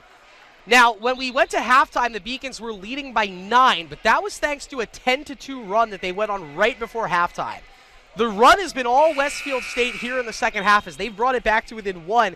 And, Max, you take a look at the side-by-side stats here. The stats are dead even. The Beacons out shooting Westfield State 52-50, but it's almost even in that regard. 40-41 from beyond the arc. 75% to 64% from the stripe. 25 boards to 23 boards. These are 2 even teams now. Westfield State had us fooled with that 1-8 record. They did. Definitely. And this might be a little bit of a wake-up call for the Beacons, too. A lot of games this week. This is the 3rd of 4 games this week as Lorquette lost the ball. He scoops it back up. And right now, he is the lone offensive contributor for the Beacons. He's got 25. He has scored 8 of their last 10. Huh, hello. Yeah, you mentioned that the Beacons aren't Remigio almost got away with a travel on that. Continue, sorry. No, sorry. Hey, there we go. There was a okay, so let me just make this point real quick. Yes. This referee on the backside of the play, both times it looked like, hey, I feel like a call might have gotten missed there. He has made the makeup call right when you need it. So lovely to see. Now that's our floater timeout called on the court, which means we'll stay with you here as we take another break here on the Beacon Broadcasting Network. That's a big play. The Beacons are now back up 3, but it's been all Malik Lorquette. Yeah. You have Manny Zayas on the bench with 4 fouls. If you put yourself in Coach Harris's shoes, whose number are you calling? Who are you dialing up to get this lead stretched back out to 6 from 3 if you can't just lean on Malik Lorquette? Well, I'm looking at Xavier McKenzie because although it looks like he may be coming back in the game, I don't know if he's sitting or if he's coming back in the game, but Manny Zayas, we imagine he's out right now because he has 4 personal fouls. So that means primary ball handling duties are with Xavier McKenzie, and Westfield State has been pressing or at least playing aggressive defense up top all game long. So you want to make sure that your freshman is ready to bring out his veteran handles when he is bringing that ball up, because you don't want unnecessary turnovers to cause a Westfield State run once again. And worth noting, Manny Zayas, he doesn't look like a sophomore the way he composes himself out there on the floor. Just a sophomore, and was the 6th man last year. It's not as if this is like a grizzled veteran out there. This is a guy coming into his own. Xavier is playing his 11th game of NCAA basketball right now, and so I hear you. It's going to be a tough task. Ike Alua on the floor as well, maybe to ease that effort to put out on the ball handling, and Joy out there on the guard spot as well. It looks like a 4-out lineup for the Beaks as Lorquette, the lone big. He's flashing at the high post. He sets a pick for McKenzie. McKenzie crossover. McKenzie right-handed dribble. Stops. Alua pull and pop from the charity stripe. No, and that's a big shot. It was open. It was at a good spot. And Ike Alua, you really want to see those drop. He's back on the pressure on the defensive end, though, for the Beaks. Westfield State, another opportunity to tie it up. Instead, Hamilton, long 2, and he got it. It's been up and down this contest for Brendan Hamilton. Now 3 of 10 from the floor. 4 of 11 from the floor. But if you're just watching the last few minutes, he is hitting everything. Yeah. Recency bias there, but he is looking good lately. 4 of 11, 9 points for Brendan Hamilton. McKenzie trying to stretch the lead back out to 3, and he does just that. Good call, Max. Max Clifford, the talent scout, sets up Xavier McKenzie there. X with 16 now on the night. I like Xavier down late. He has a good head about him for such a young guy. He's prepared for these big moments. A clutch gene isn't something you can ask for. It's not really even something you can work for. Right. You have it or you don't. The player showing signs of having it. That's a charge, and that comes at a perfect time. Ike Alua drawing it, and well done because he was very close to the restricted area where you can't draw a charge. He was able to stay to the right of the restricted arc, draw the charge, and that will be the second personal foul, against J.T. Thompson. Or they called that against Jacobus. Okay, they called it against Timmy Jacobus, and so that's just his first. That's fine. Would have been awesome to see Kamar Brown pick up foul number 4. Right. As it is, if you're just tuning in, Emmanuel Zayas on the bench for the Beacons with 4 personal fouls. Kamar Brown, big contributor tonight for Westfield State, and their 3rd leading scorer on the season. He has 3 in his own right. The Beacons have been targeting number 12, it seems like. Definitely. Well, they give it to Ike Alua, who is fronted by Kamar Brown. He hands it off to Xavier McKenzie, and now Timmy Jacobus and Xavier McKenzie going one-on-one. McKenzie looks for the screen, left-handed dribble, keeps it alive, crossover, pull and pop, and he got it again! Max Clifford, thank you. And Xavier McKenzie locked in on the mid-range J. That you can practice, and it's clear that Mr. McKenzie spends his time working on those jumpers from the 16-foot area. Something about Xavier, man. When he gets in the paint, that mid-range jumper is on. You can't leave Hamilton open, but he misses right there. So the up-and-down night continues. Hamilton now 4 of 12 from the floor. Joy in transition. Joy into the lane. Alua took a spill, so Joy peels it back out. McKenzie. Last 2 buckets for him. The true freshman from Lowell, 18 points tonight. Alua thought about the 3. Alua puts it on the deck. Left-handed drive, right-handed shot. Follow-up is good. Mariano Olivier Rodriguez climbing the ladder. He's into double figures now. And the Beacons in this wild, wacky game of runs that is Beacons versus Owls tonight have retaken a 7-point lead at 66-59. Remigio on the left wing, fronted by Joy. Beautiful spin move. Hezzy, right-handed layup is just short. Another rebound for Malik, and he thinks better of it. He'll slow it down and get it ahead to Bobby Joy. I think all body language is the same for us across the board here. Slow it down. You finally got the lead back. Do not give the ball back away.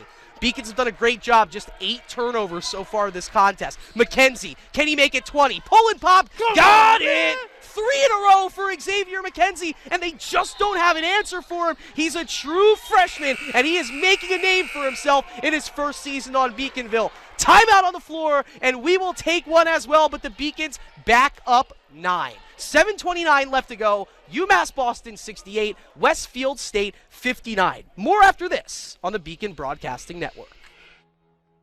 Cheer for the stumbles. That he should have had that. And the tears that linger. For in those moments, greatness lies. There, you will find the provoked, the determined, the unified. It's in those moments that champions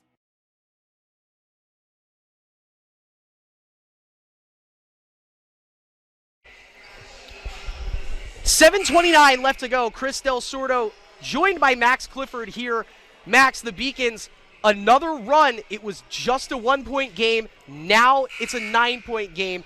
8 straight points from Xavier McKenzie. X Unlimited, baby. He is incredible in the clutch, and that's one of the things you worry about with a true freshman. Can he get it done late in games when the pressure is on? And he seems to play even better down late when they got a close game going on. He's made it not that close of a game, although these Owls can go on runs. Malik Lorquette with 25 points. Xavier McKenzie with 20. JT Thompson driving through, and he now has 14 for Westfield State as some contortion work in midair for JT Thompson. Lays it in and brings the Owls back to within 7. It's been a very fun game of basketball tonight. Yes. No matter what team you're rooting for, you've had a lot of ups and not too many downs. McKenzie probing. McKenzie peeling it back. Joy, that's an NBA 3, and he misses off to the right. Remigio posting up and grabbing another rebound for the Owls. Almost went over and back with it. Almost. Coach Harris saw that Harris too. I know the referee was wondering what Coach Harris was upset about. We all saw it. That was a very, very lackadaisical pass from Remigio. It got where it needed to go. Keaveney on the right wing. Picks up the dribble in a bad spot. He's able to sling it over to Thompson. Thompson drives through. Wow, he kept the dribble alive. That's the longest 2.5 strides you're going to see. It was legal. It was beautiful. But 2 more in a row for JT Thompson. He leads everyone on Westfield State with 16, and the Owls, just like that, back to within 5. The Beacons go on an 8-point run. It's a 4-point run now for Westfield State, and that's a moving screen on Ike Alua. So give the ball back to Westfield State. Just when you think you got a handle on the situation, this Westfield State team comes in and really mucks up the work. And you got to give credit to head coach Rich Sutter. 24 seasons of coaching, 339 career wins. This guy knows something about basketball, and he's getting everything out of his team tonight. He's been around the block once or twice. He knows what he's got with his players, and they are finding it exactly when they need it. And look at that. They needed it, and they got it. And JT Thompson, who on the year, just a 35% three-point shooter. That's not. He shoots 7 a game, makes 2.5 of them per contest. He hits his first of the game here. Joy gets around Thompson. Joy, what a contortion act on the layup. Remigio bats it out of bounds. That would have been the bucket of the year, Bobby Joy. Goodness. That would have been straight out of the Scorpion from Mortal Kombat move. Yeah. You reach behind your body and then come all the way back around with it. Instead, 20 on the shot clock, but not to be understated, the Beacons need a bucket right now. They have to put a stop to this mini run that Westfield State is on. So they'll go to Malik Lorquette, and he'll use that big body. He got the angle inside on Hamilton. He didn't get the whistle or the bucket. And so Westfield State now, their first opportunity, it seems like, to take the lead. They can tie or take the lead here. Pendleton over to Keaveney. Brendan Keaveney across to Hamilton. Hamilton thought better of that short jumper. Thompson's feeling it. Thompson in and out. Oh, that was huge. It was a huge miss. Lorquette corrals the rebound, and the Beaks now trying to stretch this lead back out. Thompson is as hot as it gets, and you've got Xavier McKenzie guarding him. 25 and 12 for Malik Lorquette. Setting the screen. Zayas back in with 4 personal fouls, fronted by Pendleton. Zayas, beautiful crossover. A little bit of room. Probes in, stops, no. Kicks it back out to Olivier Rodriguez, to McKenzie. McKenzie, crossover. McKenzie, jab step, gets fouled. Beautiful play. I can't believe this man has only played 10 games of collegiate basketball. That is a veteran move to get a senior off his feet that close to the basket. So 18 years old, he's out there making grown man plays right now. That was incredible to not rush the shot because he wanted it, but he waited, got fouled, and now he's got 2 free throws at the line. Very capable free throw shooter is McKenzie, 74.5% on the season. 2 big ones coming here for the freshman. First one up and good. Smooth as silk for Xavier McKenzie. He now has 21. So 2 20-point contributors tonight. Lorquette with 25, McKenzie with 21. And this could be huge here to make it a 2-possession ball game for the Beaks. And he hits. Bang. So McKenzie continuing to answer the bell here, looking nothing like a true freshman. Putting the Beaks back up 4. They need a stop. Remigio across the timeline now, surveying the scene for the Owls. Pendleton tries to flash open on the left wing. Keaveney gets run off a screen. Burris giving chase to him. It's still Remigio, fronted by McKenzie. Remigio spinning, blocked by McKenzie. And now McKenzie goes back the other way, looks ahead to Zayas, and Manny does the right thing and slows it down. What can't Xavier McKenzie do? He's stuck with Remigio, who was barreling towards the hoop, and he gets the block. Now Zayas underneath, through some traffic, and he touched the ball while he was out of bounds. That was almost a looky here moment as Zayas lost it en route to the hoop and then found it, but when he found it, his foot was on the end line, and so we'll go back the other way. I had said this, and I was right at the time, that the Beacons were doing a good job not turning the ball over. Yes. 6 turnovers committed in the first half. That was their 6th of the second half, so still nothing crazy, but a bit too many. Thompson, wow. Ooh. You can't keep a good man down. JT Thompson going to keep firing, and he hits again. 18 points for the senior out of Columbia, South Carolina. We knew he would be a load coming into action tonight. Zayas dribbles it off his foot. Worst time to have that happen. But scoreboard coming to the Beacons savior here. We'll get a media timeout and a chance to talk it over, but Westfield State is going to have the ball with a chance to tie or take the lead. Get ready, folks. We've got a crazy one coming down the wire here at the Clark Athletic Center. With 3:51 left to go, it's the Beacons 70, the Owls 68. More after this on the Beacon Broadcasting Network. The University of Massachusetts Boston, with its scenic oceanfront campus, easily accessible to downtown Boston, is recognized as a model of excellence for urban public universities. 16 NCAA Division III sports are part of the more than 100 student organizations that create an engaging campus life in America's biggest and best college town, UMass Boston. Boston's urban public research university for the 21st century. Division III allows you to give yourself to other things. Having that free time allows me to pursue the things that I want to pursue. Division III athletics affords students the opportunity to, engage in the other interests in their campus and in their lives outside of that sport. It allows you to just be able to do everything you want to do. I wouldn't change it for the world.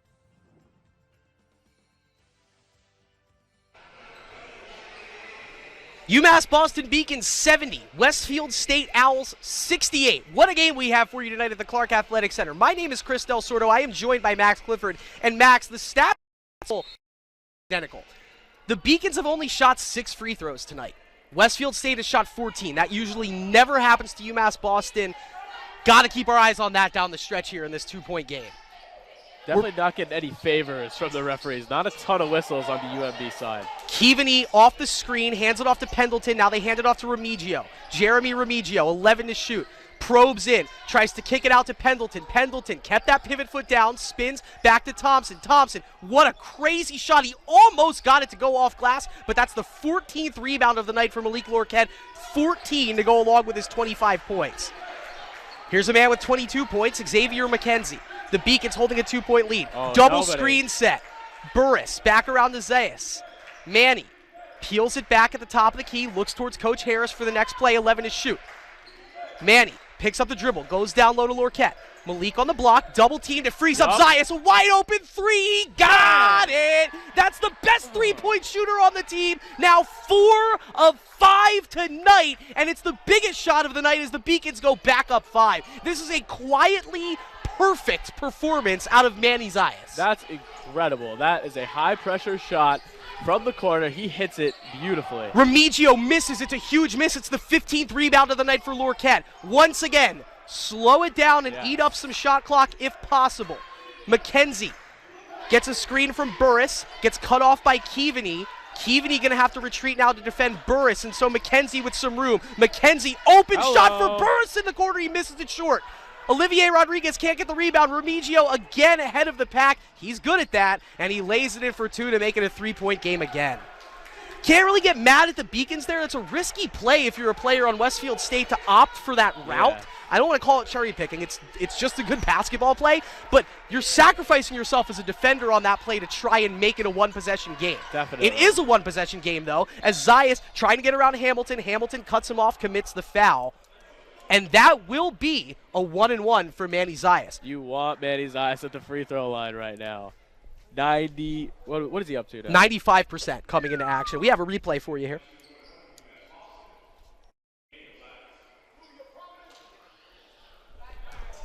We'll keep it with you here as Manny Zayas. 2 huge free throws coming up for the sophomore out of Hollywood, Florida.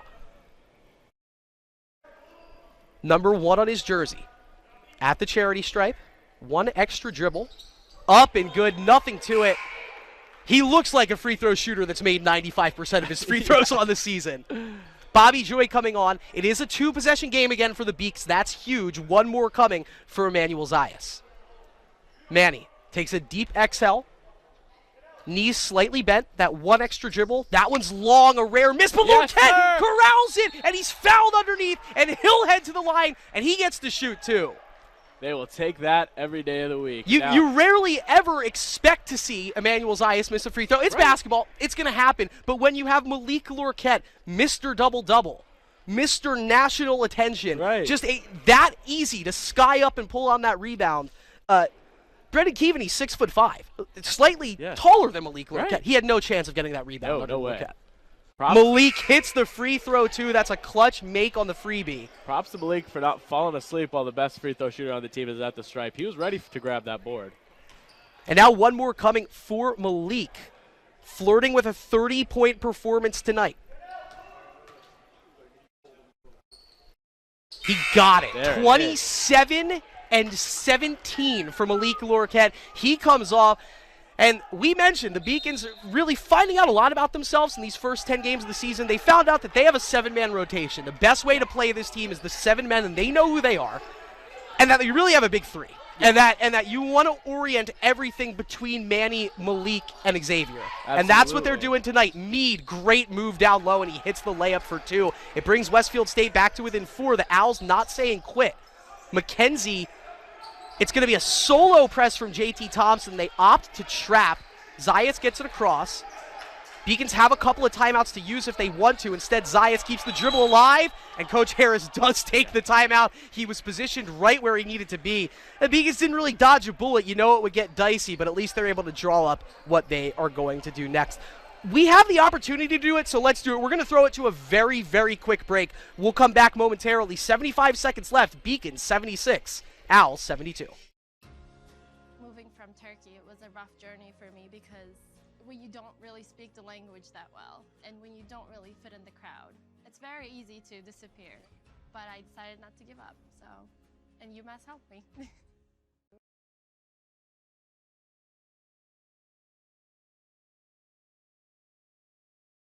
We're back here, 1:15 left to go. Had a beautiful three-pointer to give the Beacons a bigger lead a couple of seconds ago. Let's take a look. Inbound right to Zayas, bang. And that wasn't inbound, pardon me. That was Malik Lorquette drawing that double team in the corner, knowing that it would free up Manny Zayas. And Manny, you don't have to ask him twice to put a shot up, but everyone in the gym knew he's pulling that one. Absolutely. Great court vision from 21. Great rib vision from 1. Confident shooting out of the Beacons tonight. It feels like a much better run of it than a 76-72 game because everything that you focus on that usually leads to success for the Beacons has been there, but yet this Westfield State team getting some contributions out of their main players and then some out of JT Thompson, rather Herculean effort out of him these past couple of minutes to keep the Owls in it. Absolutely.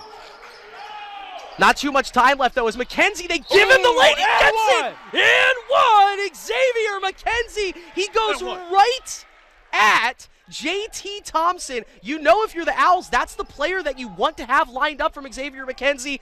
And, folks, that's a true freshman doing that to him right there. JT Thompson, 5-year senior, and just got crossed up a bit there by Mr. McKenzie. He is playing like a vet. It is incredible to watch. He hits the deck hard on that one, so that'll buy him some time to catch his breath at the line as we need to wipe down the floor here. Taking a look at the numbers, and for the Beacons' big three, it is impressive. Xavier McKenzie now, 24 points to go along with 5 assists and 2 rebounds.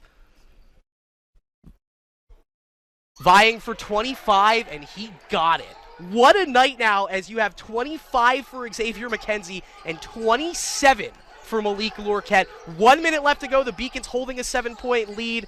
60 seconds from their 8th win of the season. They go down low to Hamilton, to the Owls. Over to Meade. 2 bigs out on the floor now for the Owls. Meade, tough runner. Shot is no good. The tip attempt from Thompson, no good. Lorquette got the rebound and then gets fouled. So that will count as rebound number 18 on the night for Malik Lorquette. Little moment here to make sure Malik's okay. He's reaching towards his backside. He took a pretty tough fall there, but looks to be good, and he'll head to the charity stripe.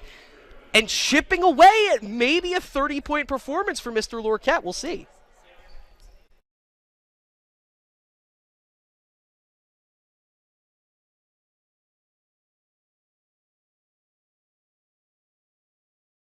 That was a beautiful look there at the layup from Xavier McKenzie. Here's the first of 2 for Lorquette, and he drains it. So Malik, a 54% free throw shooter on the season. 3 of 4 now on the night. Chance to get up to 80% on the night. This is for 29, and he got it. Malik Lorquette, 29 points to go along with 18 boards.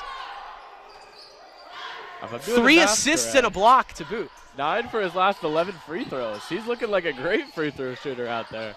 Malik, if you hear that, don't let that get to your head. Keep working on your free throws, bud. We love to see the progress you're making right now. Foul on the floor, and that will lead to a 1-and-1 for Westfield State. As Xavier McKenzie commits the foul, and I believe that's just his first. Nice job for Xavier McKenzie as a couple other Beacons were reaching into the well, if you will, in terms of foul trouble. And Xavier has played all 39 minutes tonight, and that's his first foul. He's got him to give. Remigio misses that free throw short. Huge. Olivier Rodriguez pulls the board down. And I believe that will be a reach and foul against Remigio. And you can't fault Jeremy on that play. You look at the clock and realize, hey, last gasp, maybe I can wrestle this ball away and we'll get a 3-pointer up. Instead, it's a long walk. And I don't want to say it yet, but things feeling good right now for the Beacons with 1 more game to go before their winter break. They have a game against RIC on Saturday.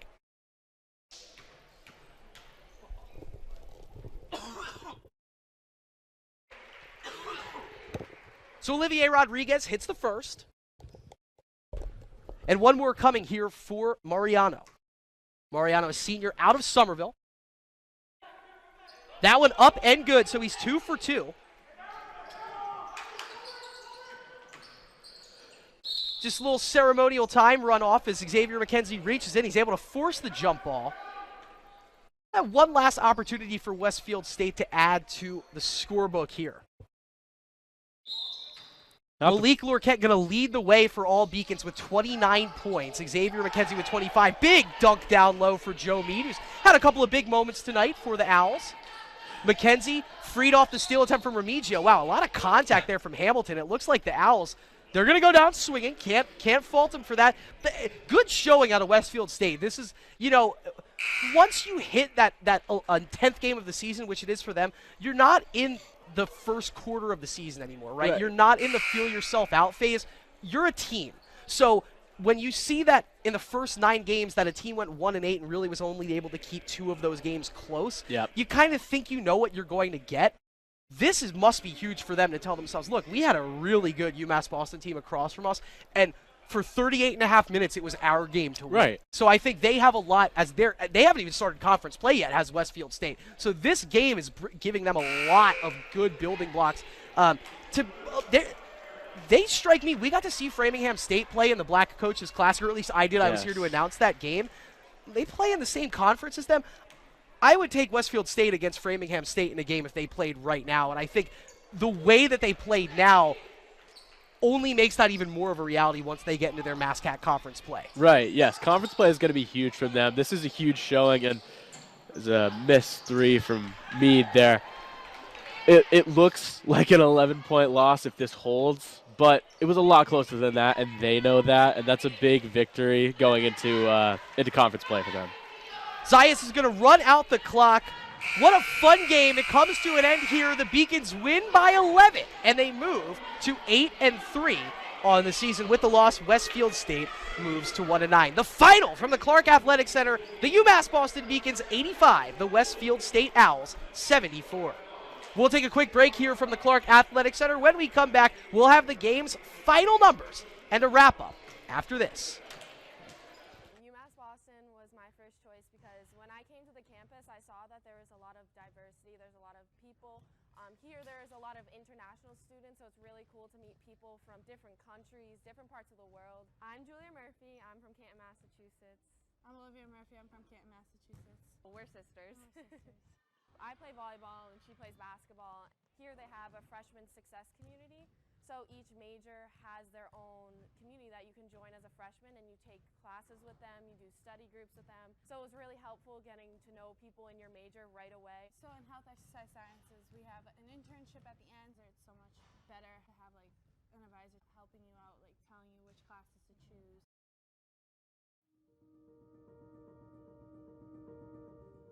People at UMass Boston, they're here because they know they can have an impact, not just on research, but on people, on their students.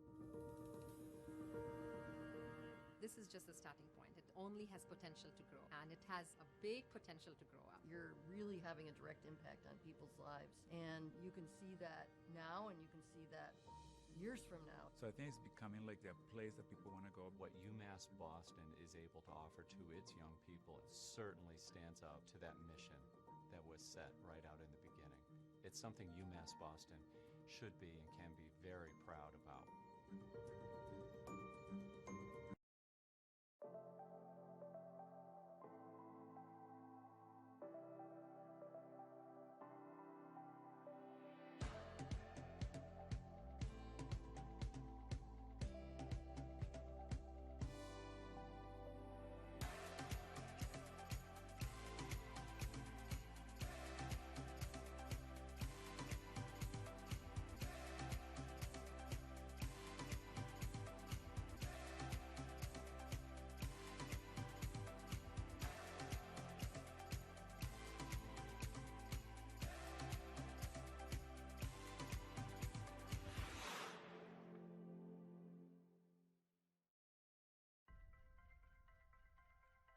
I'm a Division III student athlete, and I know how powerful words can be. The term gay doesn't mean stupid, lame.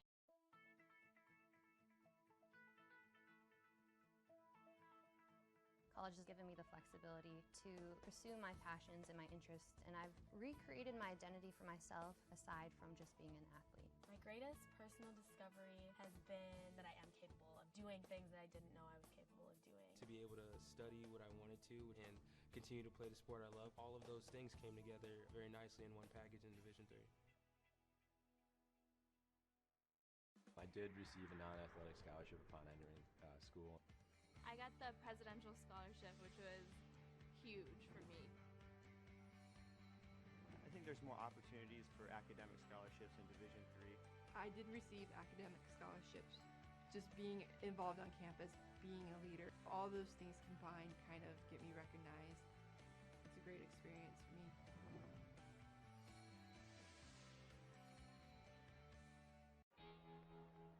Cheer for the stumbles, the he shoulda had that's, and the tears that linger. For in those moments, greatness lies. There, you will find the provoked, the determined, the unified. It's in those moments that champions are born. The University of Massachusetts Boston, with its scenic oceanfront campus, easily accessible to downtown Boston, is recognized as a model of excellence for urban public universities.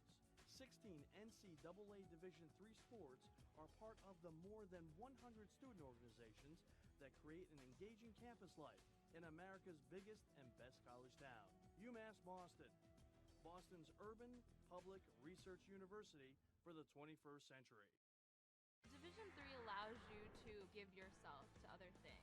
Having that free time allows me to pursue the things that I want to pursue. Division III athletics affords students the opportunity to, engage in the other interests in their campus and in their lives outside of that sport. It allows you to just be able to do everything you want to do. I wouldn't change it for the world.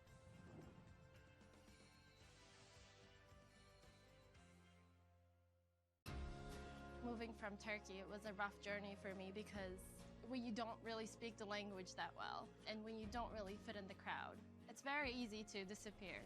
But I decided not to give up, and UMass helped me. UMass Boston was my first choice because when I came to the campus, I saw that there was a lot of diversity. There's a lot of people. Here there's a lot of international students, so it's really cool to meet people from different countries, different parts of the world. I'm Julia Murphy. I'm from Canton, Massachusetts. I'm Olivia Murphy. I'm from Canton, Massachusetts. We're sisters. I play volleyball and she plays basketball. Here they have a freshman success community. So each major has their own community that you can join as a freshman, and you take classes with them, you do study groups with them. So it was really helpful getting to know people in your major right away. So in health exercise sciences, we have an internship at the end, or it's so much better to have an advisor helping you out, telling you which classes to choose. An 11-point win for the Beacons. It was a fun one, and they are now 8-3 on the year. Max, we have the side-by-side numbers here, and it was a close game. I think that was the main sticking point as we watched this game. Is that's a close competition in the team that was the Westfield State Owls. Taking a look at the final stats, it proves that the Beacons very slightly outshooting Westfield State 52.5% to 49.2%. But real quick, let's stop there. The Beacons shot over 50%, and they looked great doing it. They did. They looked fantastic on offense. You can't knock them for that. There were definitely some defensive issues, but Westfield State is also a good team on offense, but you love to see that high field goal percentage. Those defensive issues, they kind of the one bright side is they came in little glimpses and little spurts. And Westfield State would go on runs and would be able to keep it close, but ultimately it was the Beacons offense outclassing Westfield State in the contest. Free throws wise, the Beacons go 88.2 from the stripe, just 60% for Westfield State, and this game was close down the stretch. That led into it ever so slightly. Big numbers here. Beacons out-rebounding Westfield State 37-28. The reason this game stayed so close, my opinion, is only 9 turnovers from Westfield State, and that's super impressive on their end, considering the Beacons, one of the best teams in NCAA Division III in terms of taking the basketball. Very much so. They are so aggressive on defense. They get in people's faces and they cause problems. But tonight, Westfield State didn't seem to have much of a problem at all. Dejon Pendleton did a great job ball handling for Westfield State tonight. And as we take a look at the individual stat leaders, you'll see his name a couple of times here. Let's talk about the scoring output, because we mentioned it was a big 3. In terms of the big 2 of Malik Lorquette and Xavier McKenzie, whenever you have 54 of your 85 points come out of 2 players, it's either a great thing or a horrible thing. Exactly. It's a great thing tonight. It is a wonderful thing. You did not have a lot of guys out there being stagnant. You had a lot of guys out there getting the balls to the guys who are the hottest right now, and that's the senior and the freshman. Malik Lorquette, another double-double, a 29-17 double-double. Ho-hum, what's new? Yawn. JT Thompson had a phenomenal second half en route to his 21 points. And same story, I would say, for Kamar Brown. Just 3 points in the first half. He came alive. He scored 11 in the second half. It kept Westfield State in it. Dejon Pendleton, a great game ball handling from the true 1 spot for Westfield State. He gets 9 assists. You don't see numbers that high at this level all that often. And Emmanuel Zayas, he third on the team scoring tonight with 14 points, but 4 assists, 2 steals as well. The big 3 they came to play tonight. Very much so. We'll take a quick look here at the upcoming schedule we are going to take a look at the upcoming schedule for the men's basketball team. And not much out in front of us except 1 game before winter break. You're going to be there on the call, I believe, Max. It's going to be a home contest here against the Anchormen of Rhode Island College. I will indeed. Love a good Saturday game. The crowd tends to be a bit larger on Saturday afternoon, so I'm looking forward to that. And the Beacons now 1-1 in the LEC, trying to move to 2-1 and 9-3 on the season with that game. Then, nice 3-week hiatus. Take some time off. spend it at home with the family for the holidays, and then right into the LEC Conference Gauntlet. Road games at Castleton and at Plymouth State before coming back home to host UMass Dartmouth and Keene State. You take a quick look at those 5 games here. Realistically, how many of those do you need to win to feel good about the season moving forward? I'd say you got to win 3 out of these 5, and I'm counting RIC as a win. Not that it's a foregone conclusion, but I think you need that one heading into your break. So I'm going to say 2 out of the last 4 at least.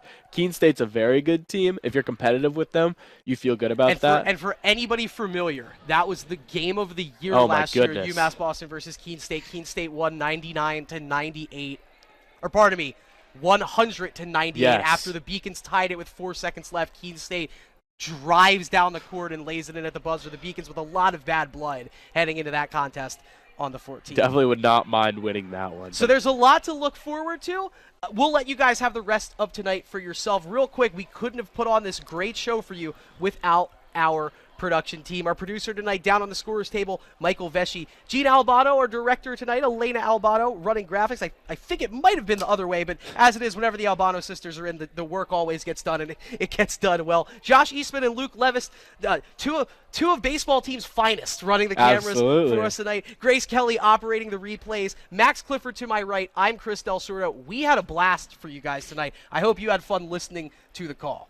Thank you for joining us. We appreciate your captive audience as always, and I appreciate you, Chris, for having me on with you. Thanks for coming on the call, Max. Couldn't have done it without you. One more game before winter break. You guys have a great rest of your evening tonight. Join us back here at 12:50 for the doubleheader between Beacons and the Anchormen in college basketball. Beacons 85, Owls 74. Have a great rest of your night tonight. Have a great weekend coming up. If you're headed